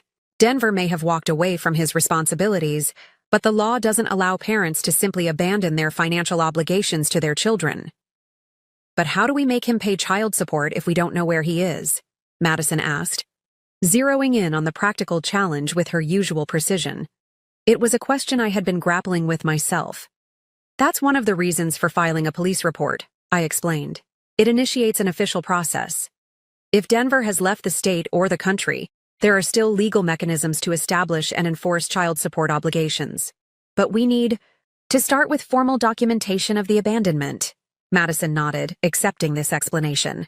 The Department of Children and Families might be able to help with child support enforcement, she said, flipping through her notebook again. They have a whole division dedicated to locating non-custodial parents and establishing support orders. Once, again, I was struck by the thoroughness of her research. That's exactly right. And the sooner we get that process started, the better. The twins' increasingly insistent calls from upstairs interrupted our discussion. I'll get them, Madison offered, closing her laptop. You finish your coffee and look through my notes. I think the emergency assistance program should be our first application. It has the fastest processing time. As she headed upstairs to retrieve her brothers, I sat at the kitchen table, paging through her meticulously organized notebook, marveling at the detailed information she had compiled. Beyond the specific programs and requirements, she had noted contact information, office locations, hours of operation, and even the names of specific departmental contacts when available. It was more than impressive. It was transformative. With Madison's research in hand, the path forward seemed suddenly less obscure, the mountain of challenges less insurmountable. We still had a long and difficult journey ahead, but at least now we had a map. By the time Madison returned with the twins, one balanced on each hip, a feat given their size and her slender frame, I had finished reviewing her notes and formulated a plan for the day. I'm going to call the police department after breakfast, I told her as I took Mason from her arms. Then I'll start on the emergency assistance application. If Frida can watch the twins this afternoon, maybe you and I can go to the Department of Children and Families together to get information about child support enforcement. Madison's face lit up at the suggestion of being included in this official errand. Really? You want me to come with you? Absolutely, I said sincerely.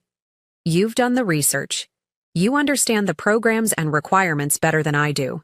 At this point, you'd be a valuable partner. The word partner was deliberate, acknowledging her contribution while carefully avoiding placing inappropriate adult responsibility on her young shoulders. Madison wasn't my co-parent or my caretaker, but she was an intelligent, capable member of our family whose insights and efforts deserved recognition. Okay, she agreed, her smile brightening her face for a moment before she turned her attention to getting Will settled in his high chair. I'll make a list of questions we should ask while you make breakfast. The morning unfolded with a new sense of purpose and organization. After feeding and dressing the twins, I called the local police department to inquire about filing a report for family abandonment. The officer I spoke with was matter-of-fact but not unkind, explaining that while adults are legally permitted to leave their families, the abandonment of minor children without provision for their care could potentially constitute neglect. In this case, since you're present and caring for the children, it's not a child welfare issue, he clarified. But we can certainly take a report documenting the circumstances, which might be useful for civil proceedings related to divorce, custody, or support. We arranged for an officer to come to the house that afternoon to take my statement. One official step toward establishing the paper trail we would need for both assistance applications and eventual legal action against Denver. Next, I called Frida, who readily agreed to watch the twins while Madison and I visited the Department of Children and Families. Take all the time you need, she insisted. The boys are a delight, and I've got nothing but time these days. With childcare secured and the police report scheduled, I turned my attention to the emergency assistance application. Madison sat, Beside me at the kitchen table, the twins contentedly playing with blocks on the floor nearby as we navigated the online form together. It asks for verification of the crisis, Madison pointed out, reading from the screen. It says acceptable documentation includes police reports, court orders, medical statements, eviction notices, or utility disconnection notices.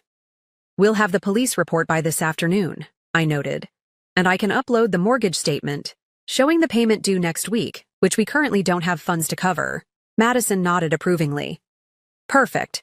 That shows both the abandonment crisis and the immediate financial need. We continued through the application, Madison occasionally offering suggestions about how to phrase certain responses for maximum clarity. Her attention to detail was remarkable, catching potential issues I might have overlooked in my stressed and sleep-deprived state. There, I said finally, submitting the completed form. Now we wait. According to the website, they typically process emergency applications within 3 to 5 business days. That would be next week sometime, Madison calculated. The mortgage is due Monday, cutting it close. True, but remember, I applied for mortgage forbearance last week, I reminded her. Even if that's not approved immediately, most mortgage companies give a 15-day grace period before assessing late fees. We have a little breathing room, she nodded, accepting this logic. What about the SNAP application? Should we start that one now too? I glanced at the time. The officer would be arriving in less than an hour to take the police report, and we had our appointment at the Department of Children and Families later that afternoon. Let's focus on one thing at a time, I suggested. The emergency assistance was our priority because it's the fastest route to some financial relief. Let's get the police report filed, then learn more about child support enforcement this afternoon. Tomorrow we can tackle the SNAP application. Madison considered this, then nodded. That makes sense. Prioritizing by urgency and chronological order of steps. She closed her notebook decisively. I'm going to get dressed before the police officer comes. Should I wear something specific to look more, I don't know, official? The question, so earnest and so revealing of her desire to be taken seriously despite her age, tugged at my heart. Wear whatever makes you comfortable, I told her. But remember, you don't need to be part of the police report process if you don't want to be. That's something I can handle alone. She considered this, then shook her head. I want to be there. I should be there. I'm part of this family too. And Denver left all of us, not just you. Her determination was both admirable and concerning. While I valued her involvement and contributions, I worried about the emotional toll this crisis was taking on her. Madison had effectively lost the only father she had ever known, the man who had been in her life since she was a toddler, who had attended her school events, helped with homework, celebrated birthdays and holidays as part of our family unit. In her focus on practical solutions, on being strong and helpful, Madison had had little opportunity to process her own grief and sense of betrayal. Sooner or later, those emotions would demand acknowledgement, possibly in ways neither of us was prepared for. Madison, I said carefully, you know it's okay to be upset about Denver leaving, right? You don't have to be strong all the time, she stiffened slightly, her expression closing. I know that. I'm just saying, if you want to talk about how you're feeling. I don't, she interrupted, her voice firm. Not right now. Right now I want to help with the practical stuff. The feeling stuff can wait. I recognize the defense mechanism, the prioritization of action over emotion, of practical solutions over painful feelings. It was, after all, the same strategy I had been employing since Denver's disappearance. Focus on what can be fixed. Postpone processing what cannot. Okay, I conceded, respecting her boundaries. But whenever you do want to talk about the feeling stuff, I'm here. She nodded briefly, then headed upstairs to change. The conversation effectively closed. The police officer who arrived that afternoon was a woman in her 40s with a no-nonsense manner, softened by kind eyes.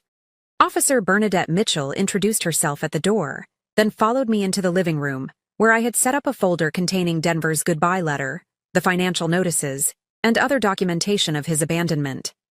Madison sat nearby, on the couch, the twins occupied with a cartoon in the adjacent playroom where she could keep an eye on them while still listening to our conversation.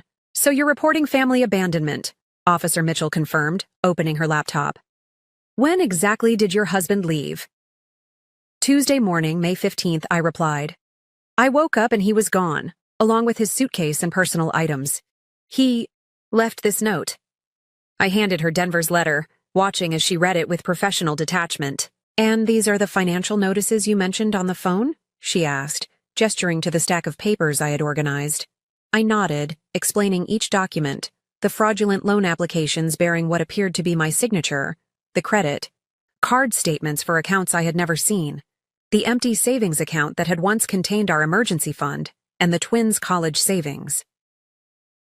Officer Mitchell took detailed notes, occasionally asking clarifying questions about dates, amounts, and specific accounts. Her expression remained neutral, but I caught a flicker of something, anger, disgust, when I explained how Denver had forged my signature on multiple financial documents. "And your husband gave no indication he was planning to leave?" "No warnings? No previous threats of abandonment?" she asked. "None that I recognized at the time," I said truthfully.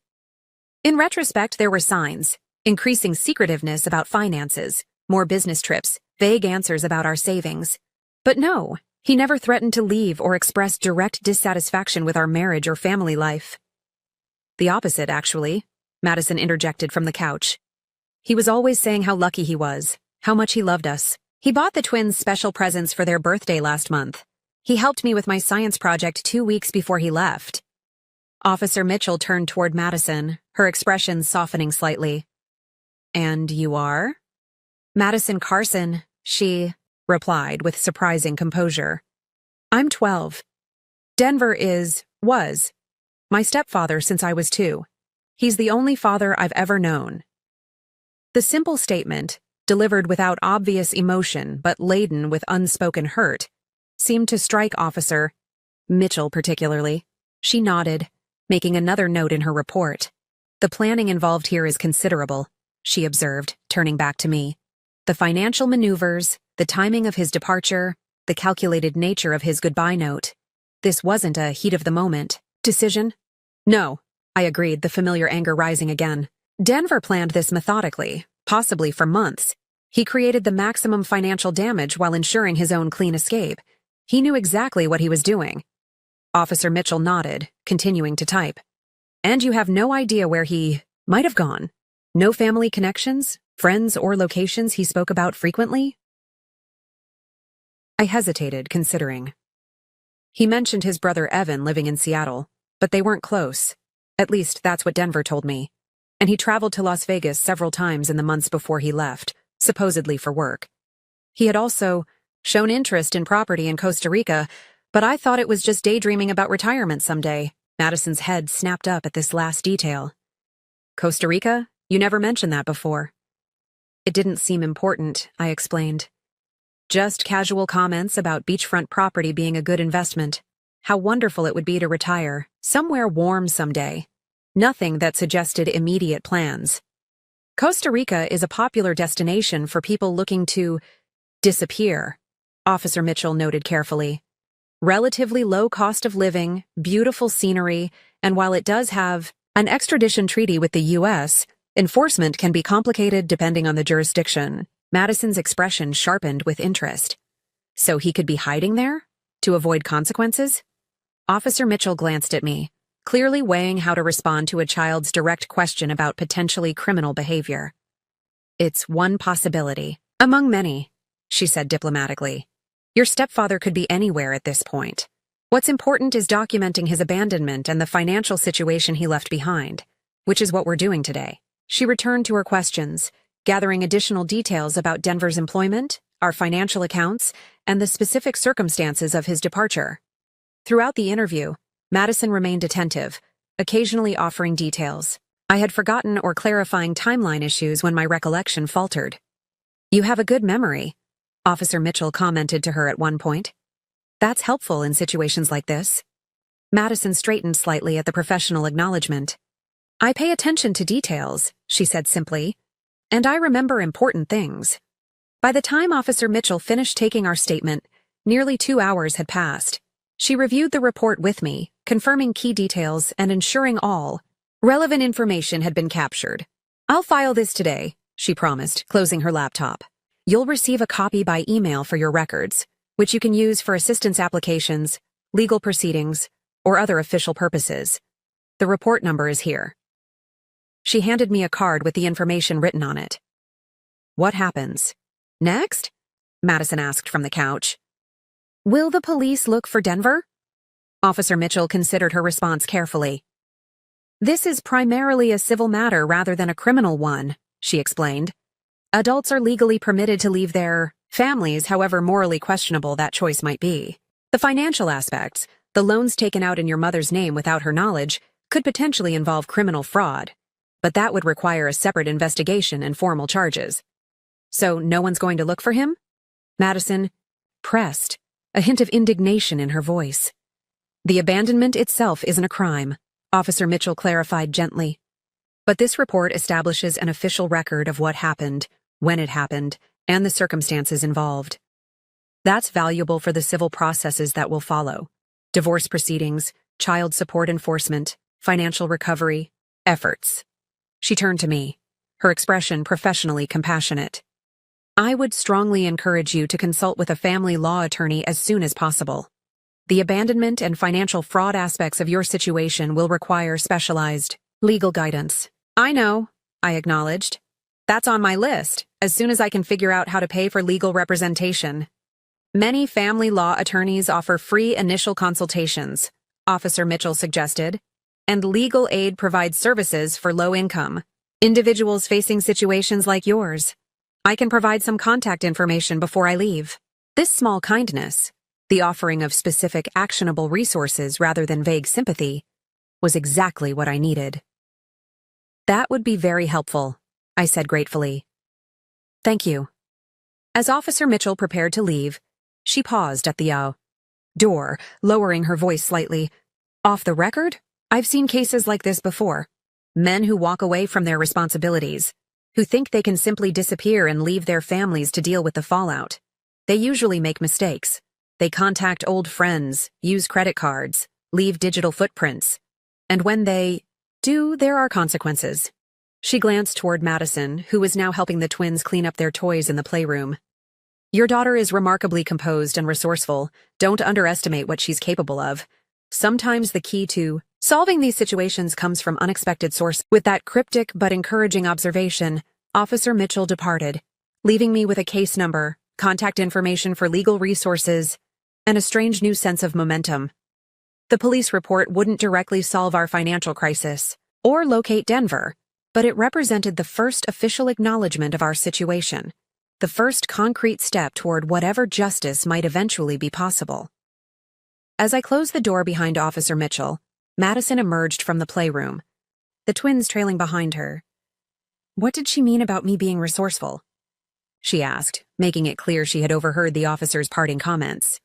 I think she was impressed by you, I said honestly. By your memory, your attention to detail, your composure during a difficult conversation. I certainly was. Madison absorbed this, a thoughtful expression crossing her face. She thinks I could help find Denver, doesn't she? The directness of the question caught me off guard. I'm not sure that's exactly what she meant. It is, Madison insisted. She said, the key to solving these situations sometimes comes from unexpected sources. She was looking at me when she said it. She thinks I could help track him down. I hesitated, uncertain how to respond. On one hand, I didn't want to encourage unrealistic expectations or inappropriate responsibility. Madison was 12 years old. Finding her fugitive stepfather was not and should not be her job. On the other hand, dismissing her insights or capabilities outright felt equally wrong, especially given how valuable her contributions had already proven. I think, I said carefully, that Officer Mitchell recognizes what I'm coming to see myself, that you have exceptional analytical skills and determination. But Madison, finding Denver, if that's even possible or advisable at this point, is not your responsibility. It's something for adults to handle through proper legal channels.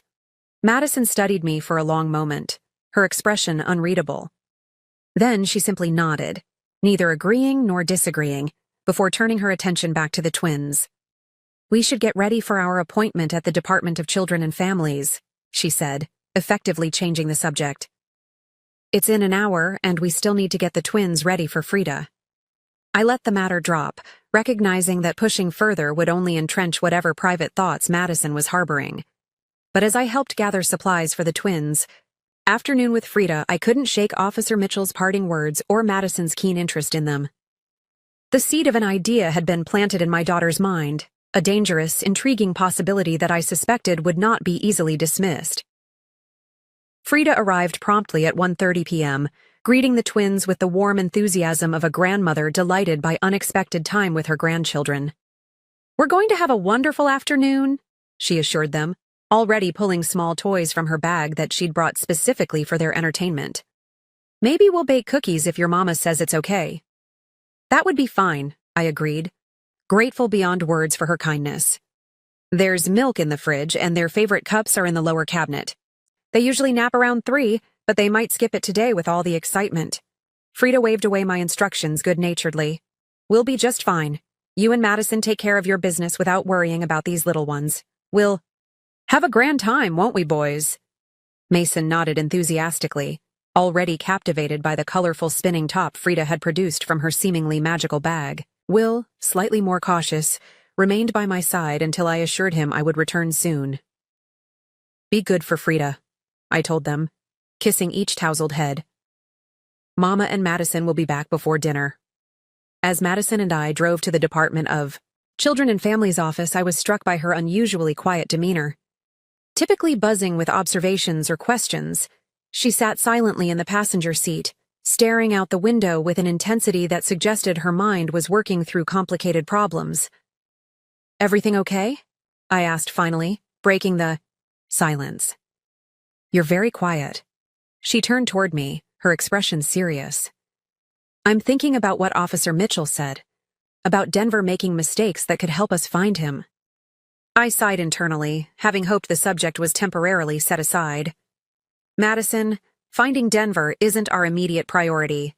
Right now, we need to focus on stabilizing our situation, securing assistance, establishing child support if possible, figuring out our long-term financial plan." "But what if finding Denver is the fastest way to fix our problems?" she countered. "If we know where he is, we can make him pay child support, make him take responsibility for the fraudulent loans, maybe even get back some of the money he took." Her logic wasn't entirely wrong, which made the conversation more challenging. In an ideal world, locating Denver would indeed lead to proper accountability and financial restitution. But the reality of international flight, complex legal jurisdictions, and the time and resources required to pursue someone who didn't want to be found made her proposition far more complicated than she realized. "It's not that simple," I tried to explain. "Even if we managed to locate Denver, which would be extremely difficult without resources we don't currently have, enforcing legal judgments across state lines or international boundaries is complicated and time-consuming. There's no quick fix here, sweetheart." Madison absorbed this, her brow furrowed in thought. "But it's not impossible, right? People get found. Criminals get caught. There are systems for this." "Yes, there are systems," I acknowledged. "Legal systems, law enforcement systems, international cooperation agreements. But those systems take time to work, and they're designed to be operated by professionals with specific training and authority. Like Officer Mitchell," Madison said thoughtfully. "But she said she's not going to look for Denver because abandonment isn't a crime." That's correct. The police aren't going to actively search for Denver based on our report today. That's why we're going to the Department of Children and Families to start the process of establishing child support, which includes mechanisms for locating non-custodial parents. This explanation seemed to satisfy Madison temporarily. "So they'll look for him? The Department of Children and Families?" "They have resources for locating parents who owe child support," I confirmed. "But again, it's a process that takes time, especially in cases where someone may have left the country." Madison nodded slowly, processing this information. "Okay, I understand." But something in her tone suggested she wasn't entirely convinced by the official channels I was describing. Before I could press further, we arrived at the Department of Children and Families office, a nondescript government building in a commercial area of Tampa. Inside, we were directed to the Child Support Enforcement Division, where we joined several other individuals waiting in plastic chairs arranged around the perimeter of a sparse reception area. Madison sat beside me, notebook open on her lap, pen poised to record important information. The professional demeanor she had adopted for this outing, khaki pants, a neat button-down shirt, hair pulled back in a tidy ponytail, would have been almost comical if it weren't so touching in its earnestness. "Remember," I said quietly, "we're here to gather information about the process, not to file a formal application yet. We still need to complete the documentation Officer Mitchell is preparing." Madison nodded seriously. "I have a list of questions." She tilted her notebook so I could see the neatly written items. How does child support amount get decided? What if the non-custodial parent is hiding? Can child support be collected from out of state or country? How long does the process take? Is there emergency child support while waiting?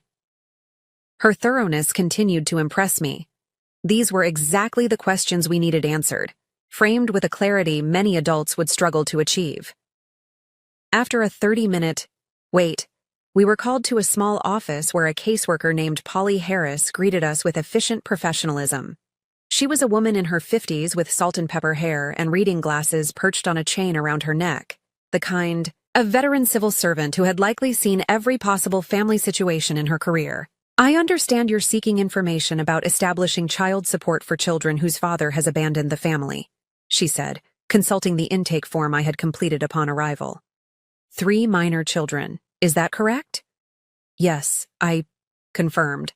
"My daughter Madison is 12, and my twin sons Mason and Will are 3. Ms. Harris nodded, making a note in her file. "And the father left on May 15th of this year, just over a week ago?" "That's right. He left without warning, leaving behind significant debt in both our names and no financial support for the children." "I see."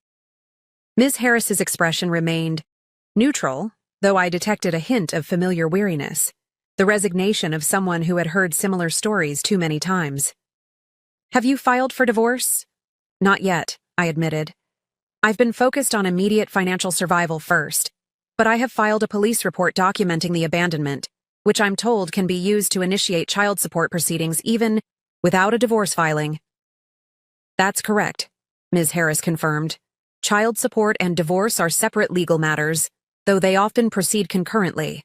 In cases of abandonment, we can establish temporary support orders pending formal divorce proceedings." Madison, who had been listening intently, checked off something in her notebook. "So we don't have to wait for a divorce to get child support?" she asked, her voice clear and professional. Ms. Harris turned toward her with mild surprise, then a small smile of approval. "That's right, young lady. Child support is the right of the child, independent of the parent's marital status." Encouraged by this direct acknowledgement, Madison consulted her list. "How is the amount of child support determined?" "Florida uses the income shares model," Ms. Harris explained, seamlessly shifting into an educational tone appropriate for Madison's question. "It calculates support based on both parents' incomes and the number of children. Since your father's current income might be unknown, the court can impute income based on his last known employment or earning capacity." "What does impute mean?" Madison asked, pen poised over her notebook. "It means to assign a value when the actual amount isn't known," Ms. Harris explained. "For example, if your father was earning $75,000 annually before he left, the court would likely use that figure to calculate his support obligation, even if we don't know what he's earning now." Madison nodded, jotting notes with impressive speed. "And what if he's hiding? How do you find him to make him pay?" Ms. Harris glanced at me briefly, perhaps gauging whether this line of questioning was appropriate for a 12-year-old. Seeing no objection from me, I was, in fact, curious about the same issues. She continued. "The child support program has several tools for locating non-custodial parents," she explained. "We can access federal and state databases, including tax records, employment information, property ownership, driver's licenses, and bank accounts. We also work with other states through the Uniform Interstate Family Support Act if the parent has moved across state lines." "What about other countries?" Madison pressed. "Like if he went to Costa Rica?" Ms. Harris's eyebrows rose slightly at the specificity of the question. "International cases are more complex," she acknowledged. "The U.S. has reciprocal agreements with many countries, including Costa Rica, through the Hague Convention on International Recovery of Child Support. However, enforcement across international boundaries typically takes longer and may be less consistent. Madison frowned slightly, clearly disappointed by this answer. So even if you find him in another country, you might not be able to make him pay. I wouldn't say might not be able, Ms. Harris clarified. Rather, it may take longer and require additional legal procedures. International cases often involve cooperation between government agencies in both countries, which adds complexity and time to the process. This pragmatic assessment seemed to confirm Madison's suspicions about the limitations of official channels. She made another note, then asked, "How long does all this usually take? Finding the parent and getting them to pay?" "Timelines vary significantly based on individual circumstances," Ms. Harris said carefully. "In straightforward cases where the non-custodial parent is cooperative and easily located, support orders can be established within a few months. In more complex situations involving concealment, international residence, or active resistance, the process can take considerably longer." "Is there emergency support while waiting?" Madison asked, consulting her final listed question. "Since we need money now, not months from now." The directness of the question, combined with the obvious concern behind it, seemed to touch Ms. Harris. Her professional demeanor softened slightly. The child support program itself doesn't provide emergency financial assistance. However, there are other programs designed for immediate needs. She reached into her desk drawer and retrieved several pamphlets: temporary assistance for needy families, SNAP benefits, emergency housing assistance. These programs can help bridge the gap while the child support case progresses. "We've already applied for emergency assistance," Madison informed her with a hint of pride. "And we're researching TANF and SNAP. But none of those make Denver pay his fair share." Ms. Harris nodded, a hint of approval in her expression. "You're absolutely right. Those programs provide necessary support, but they don't replace the non-custodial parent's legal obligation. That's why the child support program exists, to ensure children receive financial support from both parents, regardless of the parent's relationship status." Throughout this exchange, I had remained largely silent, allowing Madison to ask her prepared questions and absorb the information firsthand. The conversation had confirmed much of what I had suspected. Establishing child support would be a lengthy process, particularly given Denver's likely international flight, and immediate financial relief would need to come from assistance programs rather than enforcement actions against him. "What documentation will we need to begin the formal child support process?" I asked, bringing the conversation back to practical next steps. Ms. Harris turned her attention to me, listing the required documents: birth certificates for all three children, our marriage certificate, the police report documenting abandonment, my income verification, Denver's last known employment information, and any available details about his current whereabouts. Once we have completed the intake process, our location services will begin searching for Mr. Reynolds using the federal and state databases I mentioned earlier, she explained. If he's using his social security number for employment, banking, or property transactions, we have a good chance of finding him eventually. The word eventually hung in the air, highlighting the fundamental disconnection between our urgent need and the deliberate pace of official proceedings. Denver had orchestrated his escape with careful attention to immediate consequences, ensuring that by the time formal processes caught up with him, he would be well established in his new life, perhaps with assets securely hidden or protected by international barriers. As we concluded our meeting, Ms. Harris provided a packet of forms to begin the child support application process once we had gathered all necessary documentation. "Complete these as thoroughly as possible," she advised. "The more information we have about Mr. Reynolds, his employment history, known associates, family connections, recent activities, the more effectively our location services can work." Madison took the packet, already scanning the forms with intense concentration. "Thank you for answering all my questions," she said politely. "It was very informative." Ms. Harris smiled, clearly charmed by Madison's mature demeanor. "You're very welcome.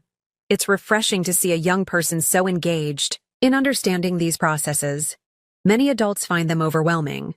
As we left the office and walked to the car, I noticed Madison's thoughtful expression, the slight furrow in her brow that indicated she was processing everything we had learned, and perhaps reaching conclusions I might not anticipate or endorse. "What Are you thinking? I asked carefully as we settled into the car. I'm thinking, she replied slowly, that the official way is really slow and complicated and might not even work if Denver is smart about hiding. I couldn't disagree with her assessment. That's true, but it's still the proper channel, the legal process we need to follow. But what if there are other ways? Madison persisted. Not instead of the official way, but alongside it, ways that might be faster or more direct. Such as? I prompted, both curious and wary of where her thoughts might be leading. She hesitated, organizing her thoughts before responding. Well, Officer Mitchell said people like Denver make mistakes. They leave traces, digital footprints, and Ms. Harris said they use databases to find people, which means information is out there if you know where to look. I began to see where she was heading. Madison, accessing those databases requires legal authority. It's not something private citizens can just do. I know that, she said quickly, but there's still lots of information available to regular people if they know how to find it.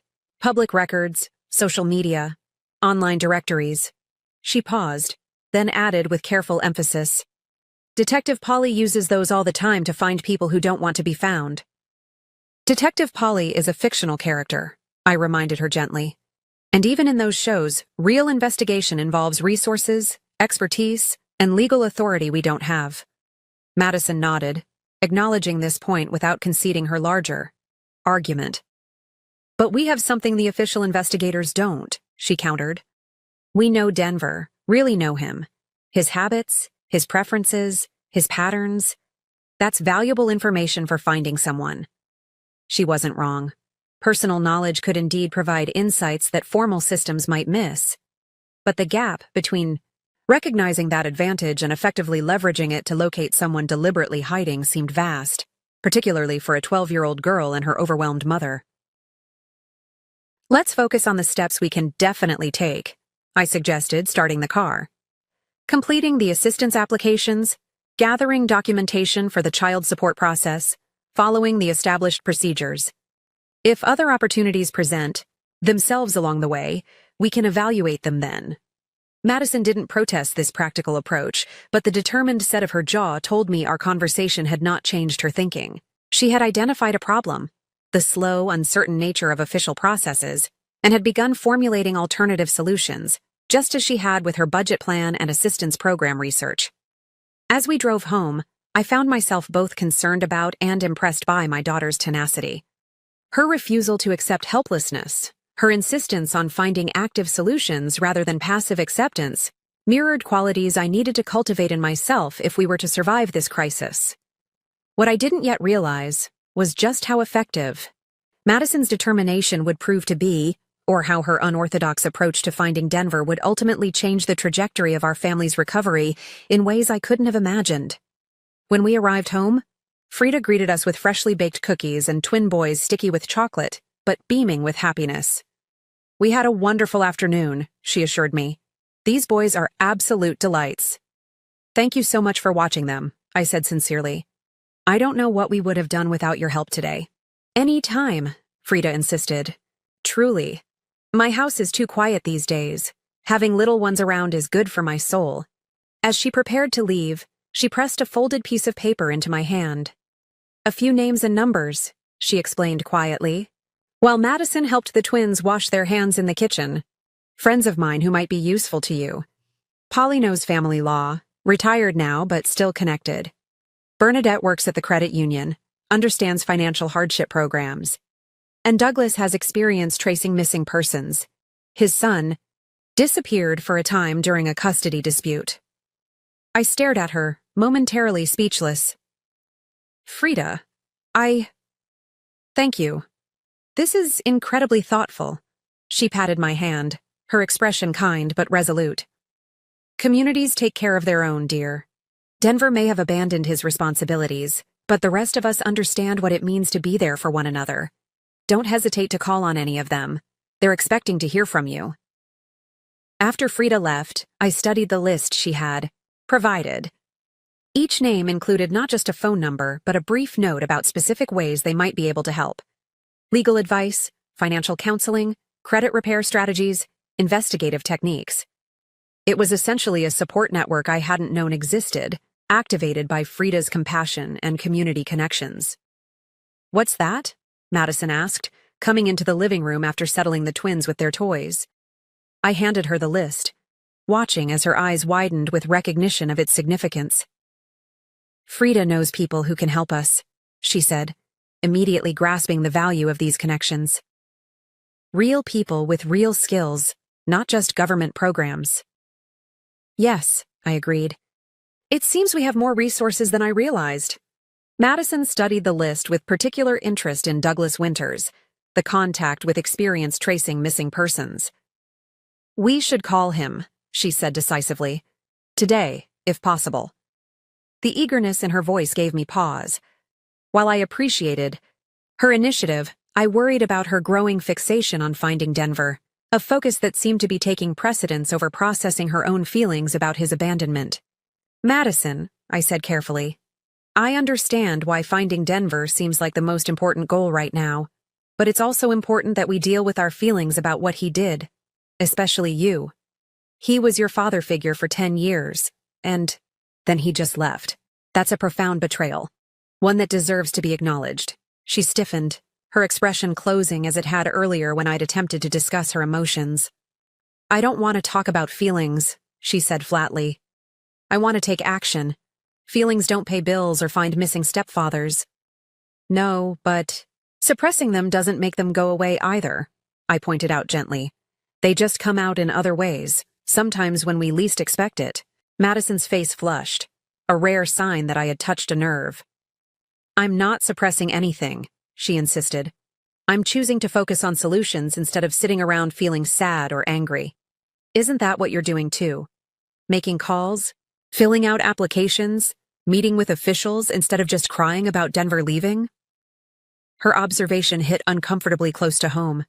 I had indeed been channeling my own emotions into practical action, postponing the deeper grief work that awaited me. Was it hypocritical to caution Madison against the same coping mechanism I was employing? "You're right," I acknowledged, deciding honesty was the best approach. "I have been focusing on practical matters partly to avoid dealing with the pain, but that doesn't mean it's the healthiest strategy for either of us in the long run." Madison seemed surprised by my admission. "So what are we supposed to do? Just sit around feeling bad about something we can't change?" "No," I said thoughtfully. "But maybe we need to make space for both. The practical work of rebuilding our lives and the emotional work of processing what happened. They're not mutually exclusive." She considered this, her natural intellectualism engaging with the concept, despite her resistance to the emotional component. "Like scheduling time for feelings?" she suggested, only half joking. I smiled slightly. "Not exactly. But maybe acknowledging that they're there, that they're valid, and that they deserve attention alongside our problem-solving efforts." Madison nodded slowly, not fully convinced, but at least considering the perspective. "I'll think about it," she conceded. "But right now, I still want to call Mr. Winters. He might have ideas we haven't thought of." I glanced at the clock. It was nearly 6 p.m., approaching dinner time, with the twins already showing signs of hunger and fatigue after their exciting afternoon with Frida. "How about we focus on dinner and bedtime routines first?" I suggested. "We can call Mr. Winters tomorrow when we're fresh and have time for a proper conversation." Madison reluctantly agreed to this compromise, though I could tell she was impatient. For action, for forward momentum in the quest she had assigned herself. As we prepared a simple dinner, pasta with sauce from a jar, the twins' reliable favorite, I reflected on the unexpected evolution of our family dynamic since Denver's departure. Madison had transformed from a typical preteen, concerned primarily with friends and school activities, into something approaching a partner in crisis management. She had accessed reserves of maturity, intelligence, and determination I knew existed within her, but had never expected to see deployed at such a young age or under such painful circumstances. Part of me mourned this accelerated maturation, this premature introduction to adult concerns and responsibilities, but another part recognized and respected the person emerging from the crucible of Denver's betrayal, a young woman of remarkable resilience and resourcefulness, refusing to be defined as a victim, insisting on agency even in the midst of circumstances largely beyond her control.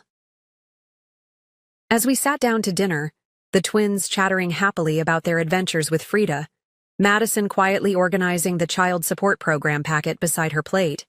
I felt a complex mixture of emotions. Grief for the family we had lost, anxiety about the challenges still facing us, but also a growing confidence in our capacity to meet those challenges together. Denver had abandoned us, believing we would fall apart without him, that we were defined by his presence and provision rather than our own strength and capabilities. In leaving, he had revealed not just his own fundamental selfishness, but also an underestimation of those he left behind, particularly the extraordinary 12-year-old girl who was already proving herself more persistent, more loyal, and ultimately, more formidable than he had ever imagined. The next morning arrived with crushing reality. I had exactly 2 weeks to come up with the mortgage payment, or face the beginning of foreclosure proceedings. The twins needed daycare if I was going to work more hours. Madison needed new shoes for the upcoming school year, and the cupboards were growing emptier by the day. I called the community college where I worked part-time, almost begging for additional hours. The department head was sympathetic but unhelpful. Budget cuts meant they were already stretched thin. I called old colleagues, former employers, anyone who might know of immediate job openings. I applied for emergency food assistance and researched debt consolidation programs, each step feeling like a further descent into a pit I wasn't sure I could climb out of. By afternoon, emotionally drained and physically exhausted, I picked up the twins from the neighbor who'd been watching them and returned home to find Madison sitting cross-legged on the living room floor, Denver's laptop open in front of her, surrounded by papers covered in her neat handwriting. "What are you doing?" I asked, setting down the diaper bag as the twins raced toward their toy box. "Working," she replied without looking up. "I had an idea about the password." I sighed, too tired to argue about the futility of our efforts from "It's not a guess," she said, finally looking up at me, her eyes bright with the particular intensity she got when solving a difficult problem. "I've been researching password patterns and making a list of everything we know about Denver. Did you know that most people use variations of the same password across different accounts? They just change a number or add a special character." I joined her on the floor, careful not to disturb her meticulous arrangement of papers. "But we don't know any of Denver's passwords. He never shared them with me." "Not directly," Madison agreed. "But remember when you had to pay that bill online? Last year when Denver was sick, he gave you his work laptop password." The memory surfaced slowly. Denver had indeed shared a password, reluctantly, when he was down with the flu and an urgent insurance payment was due. "Lighthouse, something," I said, straining to recall the details. "Lighthouse 2015, Madison confirmed triumphantly. "I remember because it was the year we visited that lighthouse in Maine, and I thought it was cool that he used it as a password. But we already tried meaningful dates last night," I reminded her. "We tried them in the standard format," she corrected. "But look at this." She pushed one of her papers toward me. It was a list of password formats. Standard word plus year. Lighthouse 2015. Word plus special character plus year. Lighthouse 2015. Year plus word 2015 Lighthouse. Upper lowercase variations. Lighthouse 2015. "Most people follow patterns," she explained. "They don't actually create completely different passwords because it's too hard to remember. They just modify their favorite one." I looked at her with newfound appreciation. "Where did you learn all this?" "Digital detectives, the cyber case." "Files," she replied matter-of-factly. "And also the internet. There are whole websites about password security and how people create weak passwords." The twins had begun squabbling over a toy truck, their voices rising. I moved to intervene, separating them with practiced efficiency and setting up alternative activities to distract them. When I returned to Madison, she had organized her notes into a new configuration. "I think his secret email password is some variation of Lighthouse 2015, she said. "And I think the laptop might use the same pattern but with a different meaningful word." "But what word?" I asked, beginning to catch her enthusiasm despite my exhaustion. "That's what I've been thinking about all day. What would Denver use for a secret account, something he wouldn't want you to find?" She tapped her pencil against her chin. "It would be something meaningful to him but not obvious to you. Something private." I considered this, trying to see Denver not as my husband of 14 years, but as the stranger he had apparently been all along. His brother, I said slowly. Evan. They had some kind of shared history Denver never fully explained. He said they grew up mostly apart because Evan was raised by their father after the divorce. Madison immediately began writing. Evan 2015? Evans 2015? Or maybe… Phoenix. I interrupted, a connection suddenly forming. The email was Phoenix Rising. What if that's significant to him and Evan somehow? Madison's eyes widened. Phoenix 2015, she murmured, writing it down. Or Rising 2015. We spent the next hour methodically working through variations, creating a prioritized list of possibilities.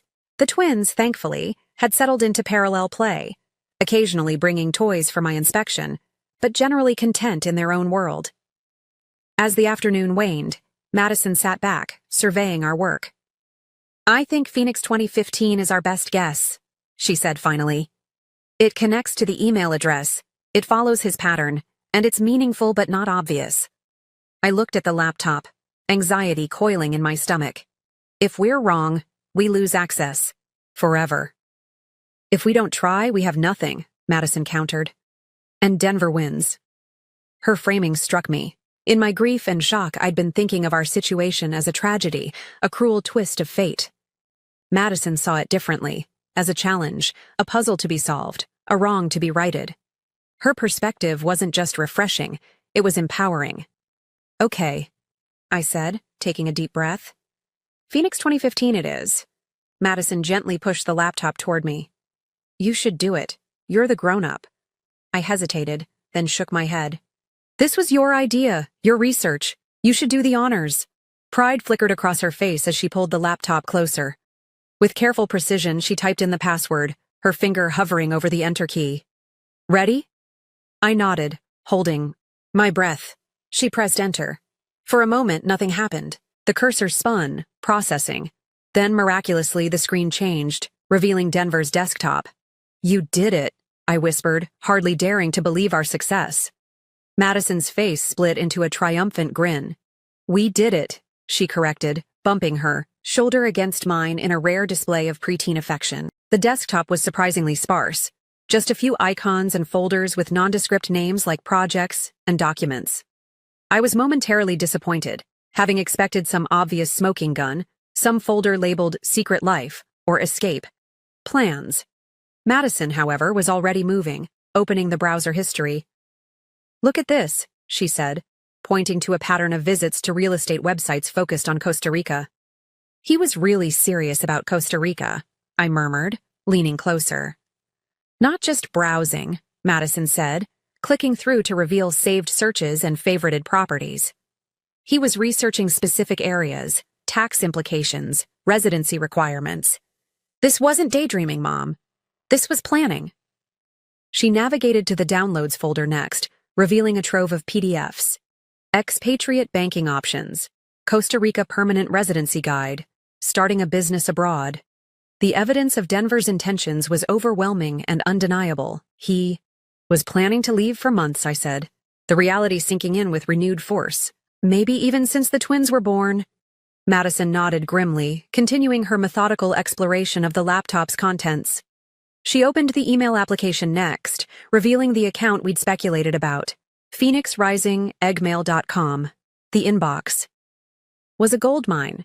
Exchanges with real estate agents in Costa Rica, conversations with financial advisors about offshore banking, and most damning of all, a series of emails with Evan discussing what they called the Phoenix Project. Everything's in place, Madison read from the most recent email to Evan, dated just days before Denver's disappearance. Accounts transferred, tickets purchased. The final extraction happens Friday. Clean break, fresh start, just like we planned. Extraction. The clinical coldness of the word made me physically recoil. That's what we had been to Denver, not a family, but a situation to be extracted from, like a tooth, like a splinter. There's more, Madison said, her voice tight. Listen to this one from Evan. What about C and the kids? Any second thoughts? And Denver's response. They'll be fine. C is resourceful, and the insurance policy will help. Insurance policy. I repeated, confusion momentarily overriding my hurt. We don't have life insurance. Madison was already searching the laptop, Opening folders, scanning documents. She found it in a folder labeled simply, Contingency, a life insurance policy, taken out 18 months earlier, with me as the beneficiary. $500,000, she read, her voice small with shock. But if he's not dead, we can't claim it, I finished, the twisted logic of Denver's plan becoming clear. He gives himself an exit, and if his conscience ever bothers him, he can tell himself he left us provided for. We just can't access the provision. That's evil, Madison said, the childish word somehow perfectly encapsulating the calculated cruelty of Denver's actions. I couldn't argue with her assessment. The man revealed in these emails and documents was not the Denver I thought I knew. This was someone capable of methodical deception, someone who could plan for months to abandon his family while presenting a facade of normalcy. As we continued exploring the laptop's contents, a more immediate and practical discovery emerged. Denver had compiled detailed records of all the accounts he had opened in our names, complete with login credentials, current balances, and payment schedules. It was, essentially, a roadmap of the financial maze he had constructed, information that would prove invaluable in negotiating with creditors. But the most significant find came as Madison clicked through Denver's calendar application. There, marked for the day after his disappearance, was an entry that made my heart race. 10:15 a.m., property closing. Bernadette to finalize paperwork. Bernadette? Madison asked, looking up at me. The name meant nothing to me, but the context sent a chill down my spine. Property closing, I repeated. Denver was buying property, the day after he left. Madison was already searching Denver's emails for the name Bernadette. She found several exchanges with a Bernadette Winters, identified in her signature line as a real estate attorney specializing in international property transfers. Look at the amount, Madison said, pointing to a figure in one of the emails. $475,000 USD, final transfer to be completed upon client's arrival and in-person signature. The heir seemed to leave the room. Nearly $500,000. Money that, by all rights, should have included my marital share. Money that Denver had somehow accumulated and hidden, all while drowning us in debt. Mom, Madison said, her voice suddenly urgent. That closing date was yesterday, which means Denver is still in the country, I finished, the implications crystallizing with perfect clarity. At least until the property transfer is complete. Madison nodded, eyes bright with the thrill of discovery. And we know exactly where he is, or at least where he'll be. As the twins began clamoring for dinner, I sat back, mind racing with possibilities. For the first time since finding Denver's goodbye letter, I felt something other than despair and panic. I felt purpose, direction, and yes, a cold, clarifying anger. We've got him, Madison said, echoing my thoughts with the satisfied certainty of a detective wrapping up a case. Now, we just need to figure out what to do about it. What indeed? As I stood to prepare dinner for my children, the question echoed in my mind. Denver had betrayed us, abandoned us, stolen from us. Now, thanks to Madison's determination and unexpected investigative skills, we had found him. But finding him was just the beginning. What came next would require even more courage, and perhaps a different kind of justice than I had initially imagined. That night, after the twins were asleep, Madison and I sat at the kitchen table with Denver's laptop open, between us formulating a plan. The property closing with Bernadette Winters was scheduled for tomorrow afternoon at the Palmetto Grove Hotel in downtown Tampa, just a 40-minute drive from our home. We could just show up, Madison suggested, her eyes alight with the possibility of confrontation. Surprise him in the middle of the meeting, I shook my head. We have the twins to think about. And bursting into a legal proceeding might not be the most effective approach. But we have evidence, Madison insisted, gesturing to the laptop. We can prove he forged your signature on those loans. Evidence that would be useful in court, I agreed. But confronting Denver directly isn't about legal proceedings. It's about leveraging what we know to get what we need. Madison looked at me curiously. What do we need? Immediate financial support. Access to any hidden accounts, his agreement to take responsibility for the fraudulent debt, and eventually, formal child support. So we're going to blackmail him, Madison concluded with disturbing enthusiasm. Not blackmail, I corrected hastily. Negotiation. We're going to give him a chance to do the right thing before we involve the authorities. I considered our options carefully. We couldn't ambush Denver with the twins in tow, and a direct confrontation might provoke him to flee immediately. We need leverage, I said finally. Something that would make Denver agree to meet with us on our terms. Madison's eyes narrowed in concentration. What about Bernadette, the real estate attorney? If we contacted her first, told her the truth about Denver using fraudulent funds and abandoning his family, she'd have professional concerns about proceeding with a transaction that could be legally contested later. The idea had merit. Madison was already searching through Denver's emails, finding Bernadette's contact information. Here's her cell number. It says direct line for urgent matters. My heart raced as I contemplated what we were about to do. This wasn't just about finding Denver anymore. It was about actively intervening in his plans, asserting our rights, demanding justice. Let's call her first thing in the morning, I decided. For now, we need to prepare what we're going to say, and gather the evidence we'll need. Madison nodded solemnly, then hesitated. Mom, what if Denver gets angry? The question revealed the child beneath her investigative facade. I squeezed her hand. Denver is many things, but he's not violent, and we're not going to be alone. This seemed to satisfy her, and we spent the next hour compiling our evidence, screenshots of Denver's emails, documentation of the fraudulent loans, records of the hidden funds. We should get some sleep, I said, noting it was nearly midnight. Tomorrow's going to be challenging. Madison closed the laptop, but her expression remained thoughtful. Do you think Denver ever loved us, or was it all fake from the beginning? The question hit me like a physical blow. I think Denver did love us in his way, but his love had conditions and limits that ours didn't. When responsibility became too heavy, his love wasn't strong enough to keep him here. Madison considered this, her face solemn beyond her years. That's not real love, then. No, I agreed softly. I suppose it isn't.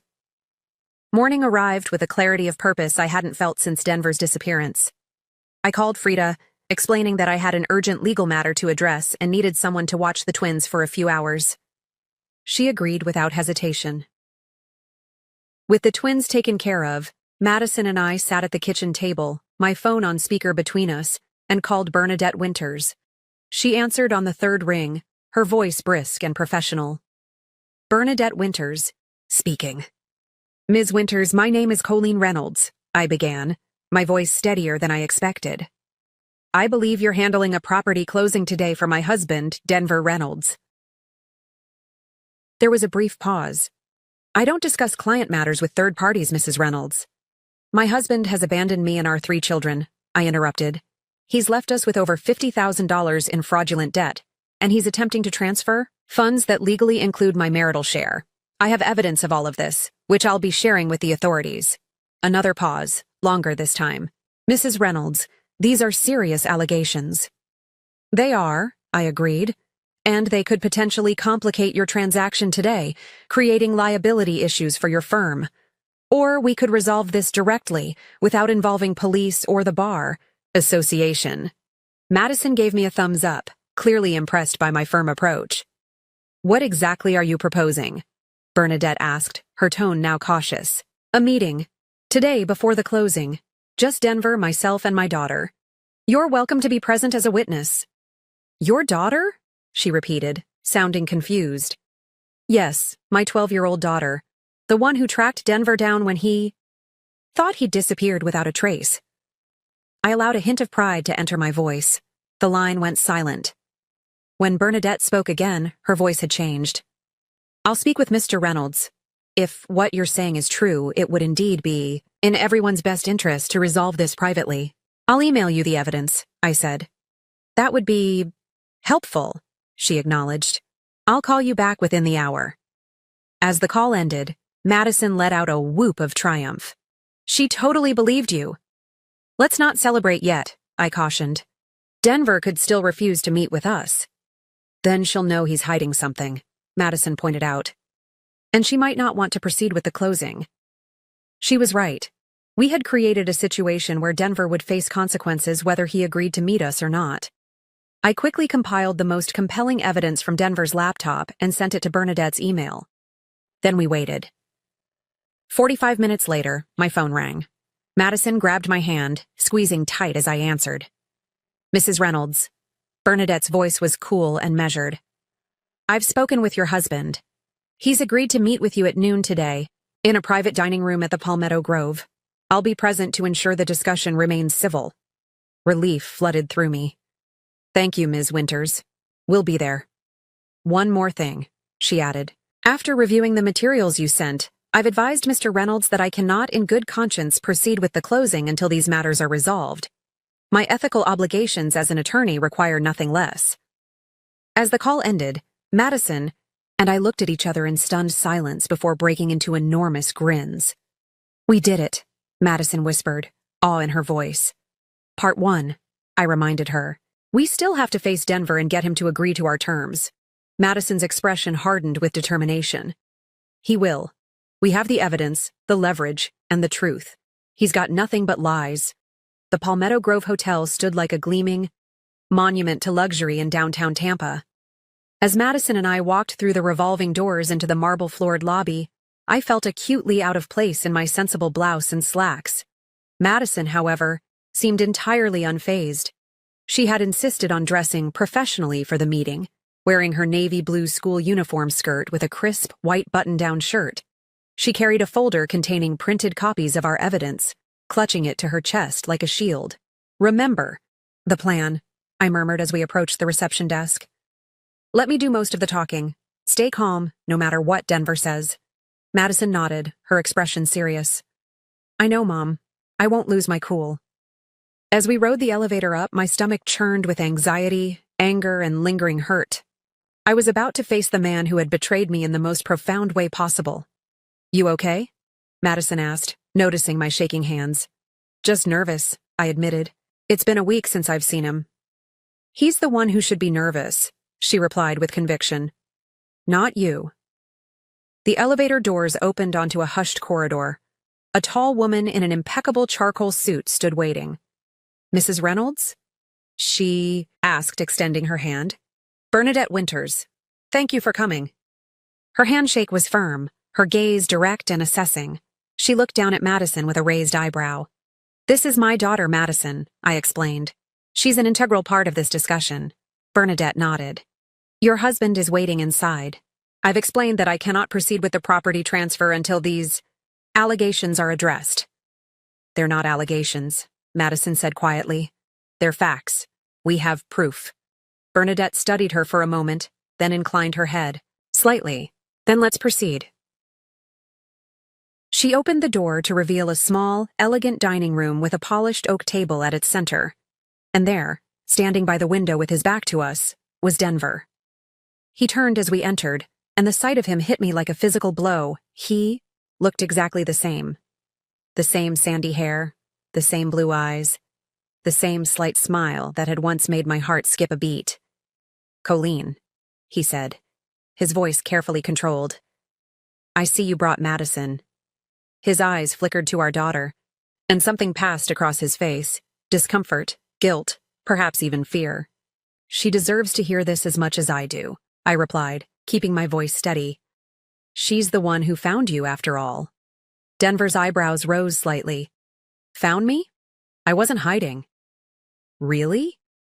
Madison stepped forward, her voice surprisingly steady. Then why did you tell us your old laptop was broken when it wasn't? Why did you create a secret email account? Why did you tell Mom you were going to a conference in Phoenix when you were really meeting with Ms. Winters about buying property in Costa Rica, with money you stole from our family? The color drained from Denver's face. Perhaps we should all sit down, Bernadette suggested, gesturing to the table. We arranged ourselves like adversaries at a negotiation table, Denver on one side, Madison and me on the other, with Bernadette at the head. I understand there are some financial disagreements to resolve, Bernadette began diplomatically. Disagreements? I couldn't help the bitter laugh that escaped me. Is that what we're calling it when someone forges their spouse's signature on loan documents, drains the family savings, and abandons their children with $50,000 in debt? Denver's jaw tightened. I left money in the account. $843, I replied. Not even enough for a month of groceries, let alone the mortgage payment due next week.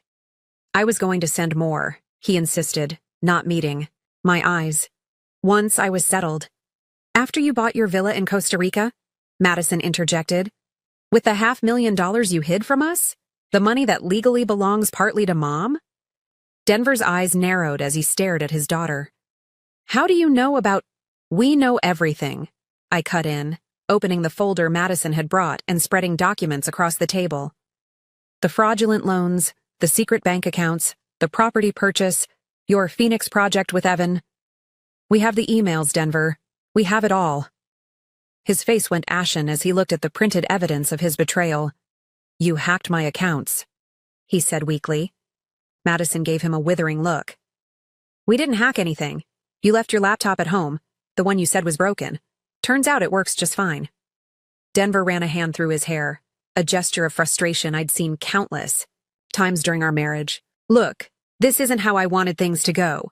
I was planning to make arrangements for you and the kids once I was established. Arrangements? I repeated, incredulous. We're not a vacation property you can arrange for from afar. We're your family. Or we were, until you decided we were expendable. Bernadette cleared her throat. Mr. Reynolds, these documents raise serious legal concerns. The loan applications appear to contain forged signatures, which could constitute fraud.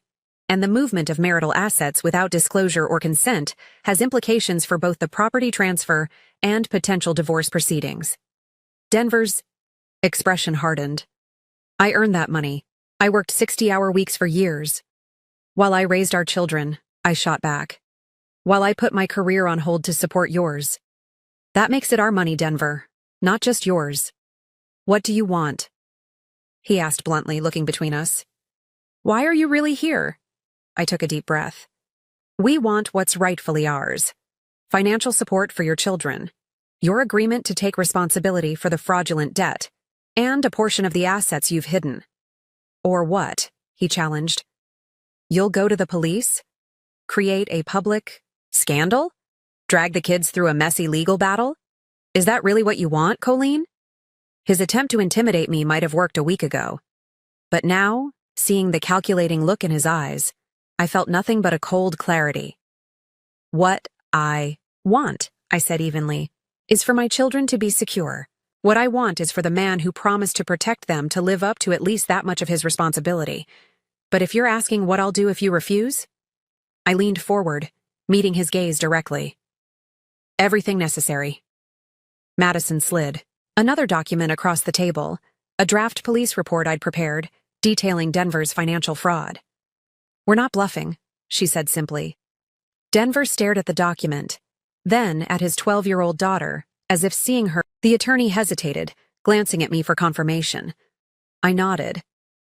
I'll be just outside, she said, rising gracefully and exiting the room.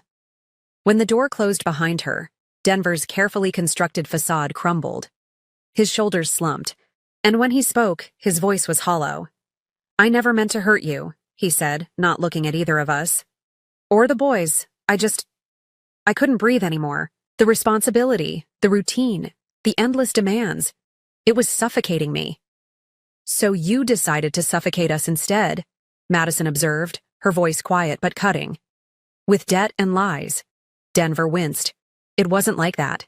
I was going to make it right eventually. By running away to Costa Rica? I asked. By hiding money that could have secured your children's future? That's not making anything right, Denver. That's cowardice. He flinched at the word, but didn't deny it. What do you want me to do?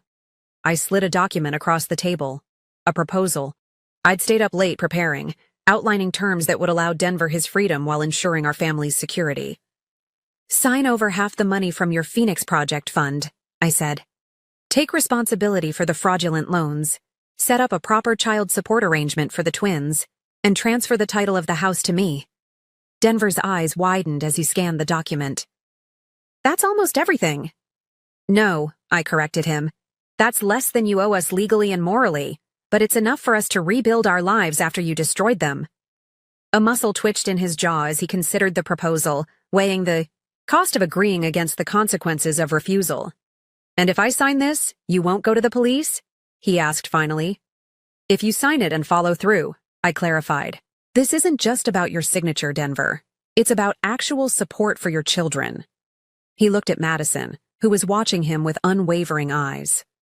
Did you really track me down? He asked her, a note of disbelief in his voice. She nodded, not elaborating. Denver sighed deeply, then reached for the pen I'd placed on the table. You always were too smart for your own good, he told her, a hint of grudging respect in his voice. No, Madison replied evenly. I was too smart for your good. There's a difference. As Denver signed the agreement, I felt no triumph, no vindication, only profound sadness for what had been lost and relief for what had been salvaged. This man I had loved, had built a life with, was now effectively a stranger signing a contract. When he finished, he slid the paper back across the table. I'll tell Bernadette to transfer the funds today, he said quietly. You should have access. By tomorrow. I nodded, gathering the documents and placing them back in the folder. The twins ask about you, I said, unsure why I was telling him this. Will missed you at bedtime. He kept asking for Daddy's story. A flash of pain crossed Denver's face, the first genuine emotion I'd seen from him. He began, then faltered. Tell them But there was nothing he could say, no message that would make sense of his abandonment to 3-year-old boys who had adored their father unconditionally. Just go, Denver, Madison said, her voice suddenly tired. We'll figure it out. We always do. It was the dismissal of a child who had grown up too quickly, who had seen the failings of adults too clearly. Denver seemed to shrink under the weight of it, nodding once before standing to leave. At the door he paused, looking back at us, his wife and daughter, the family he had discarded. For a moment, I thought he might say something meaningful, something that would help us understand. Instead, he simply nodded again and walked out. Madison reached for my hand under the table, squeezing it tightly as the door closed behind him. We did it, Mom, she whispered. I squeezed back, fighting tears. We did. You did. The money arrived, exactly as Denver had promised. A bank transfer of $237,500, half of the funds he had hidden away for his new life in Costa Rica. Standing at the ATM the next morning, staring at the balance that had appeared overnight in my account, I felt a complex swirl of emotions: relief, vindication, lingering anger, and beneath it all, a profound sadness for what had been broken, beyond repair. That's a lot of money, Madison observed quietly. It is, I agreed. And every penny is going toward securing our future, paying off the fraudulent debt, catching up on the mortgage, setting aside college funds for you and the twins. She nodded, satisfied with this practical approach. What about Denver? Will he still go to Costa Rica? I sighed, tucking the ATM receipt into my wallet. I don't know, honey. With half the money gone, his plans might change, but that's not our concern anymore. We walked back to the car in contemplative silence. The past 24 hours had transformed our situation so dramatically that it was difficult to fully process. Yesterday morning, we had been facing financial ruin. Today, we had resources and a path forward. Mom? Madison said as we drove home. I've been thinking about something. Denver said he felt suffocated by responsibility, but I don't understand how he could feel that way and just leave, especially the twins. They're so little. It was the question at the heart of Denver's betrayal, the one I had been struggling with myself. How could someone walk away from their own children? I wish I had a simple answer, I said carefully. But I think some people just aren't built for the kind of love that parenting requires, the kind that puts someone else's needs above your own, day after day, year after year. But you are, she said with absolute certainty. Built for it. I mean, her faith in me brought unexpected tears to my eyes. I try to be, I said softly. Every day. That's why we're going to be okay, Madison declared. Because you never give up. The next weeks passed in a blur of practical actions. I paid off the fraudulent loans, catching up on all the delinquent accounts Denver had left behind. I consulted with a lawyer about formalizing our separation and securing child support for the twins. I transferred the mortgage to my name alone, as Denver had agreed. Each step felt like reclaiming a piece of our lives, like clearing away the wreckage of Denver's betrayal to reveal the foundation we could rebuild upon. Madison, having proven her capabilities during our crisis, took on a new role in our household. Not as a caretaker or a second parent, I was careful to preserve her childhood as much as possible, but as a trusted advisor and genuine partner in our family's decisions. We should convert the home office into a playroom for the boys, she suggested one evening. They need more space to burn energy, especially during rainy season. She was right. The office, formerly Denver's domain, had sat unused since his departure, a museum to his absence. Transforming it into a space filled with children's laughter seemed like the perfect metaphor for our new beginning. The twins, approaching their 4th birthday, had gradually stopped asking for their father with the same frequency. Now it was an occasional question. When is Daddy coming home? Easily redirected to a new activity or interest. 6 weeks after our confrontation with Denver, I received a text message from Bernadette Winters. Thought you should know. Denver. Completed purchase of a much smaller property in Costa Rica yesterday, approximately 1/4 the value of original. Evan is with him. He asked how the twins were doing. I showed the message to Madison, who read it with an inscrutable expression. So he still went, she said finally, even with less money. It seems so. Did he ever really love us, Mom? She asked, the question catching me off guard. I considered my answer carefully. I think Denver loved the idea of us, the perfect family, the beautiful home, the successful life. But when the reality required sacrifice and commitment, his love wasn't strong enough. Madison nodded, processing this. That's not real love then. No, I agreed. It wasn't. I'm glad we found out, she said after a moment, her voice steady. Even though it hurt, it's better to know the truth. Her wisdom, so beyond her 12 years, never ceased to amaze me. Yes, I said. It's always better to know the truth, even when it's painful. Then you can build your life on reality, not illusion. She smiled then, a genuine smile that reached her eyes. We're building a pretty good life, aren't we? Looking around our home, the twins playing contentedly in their new playroom, the bills paid, the future secured, I had to agree.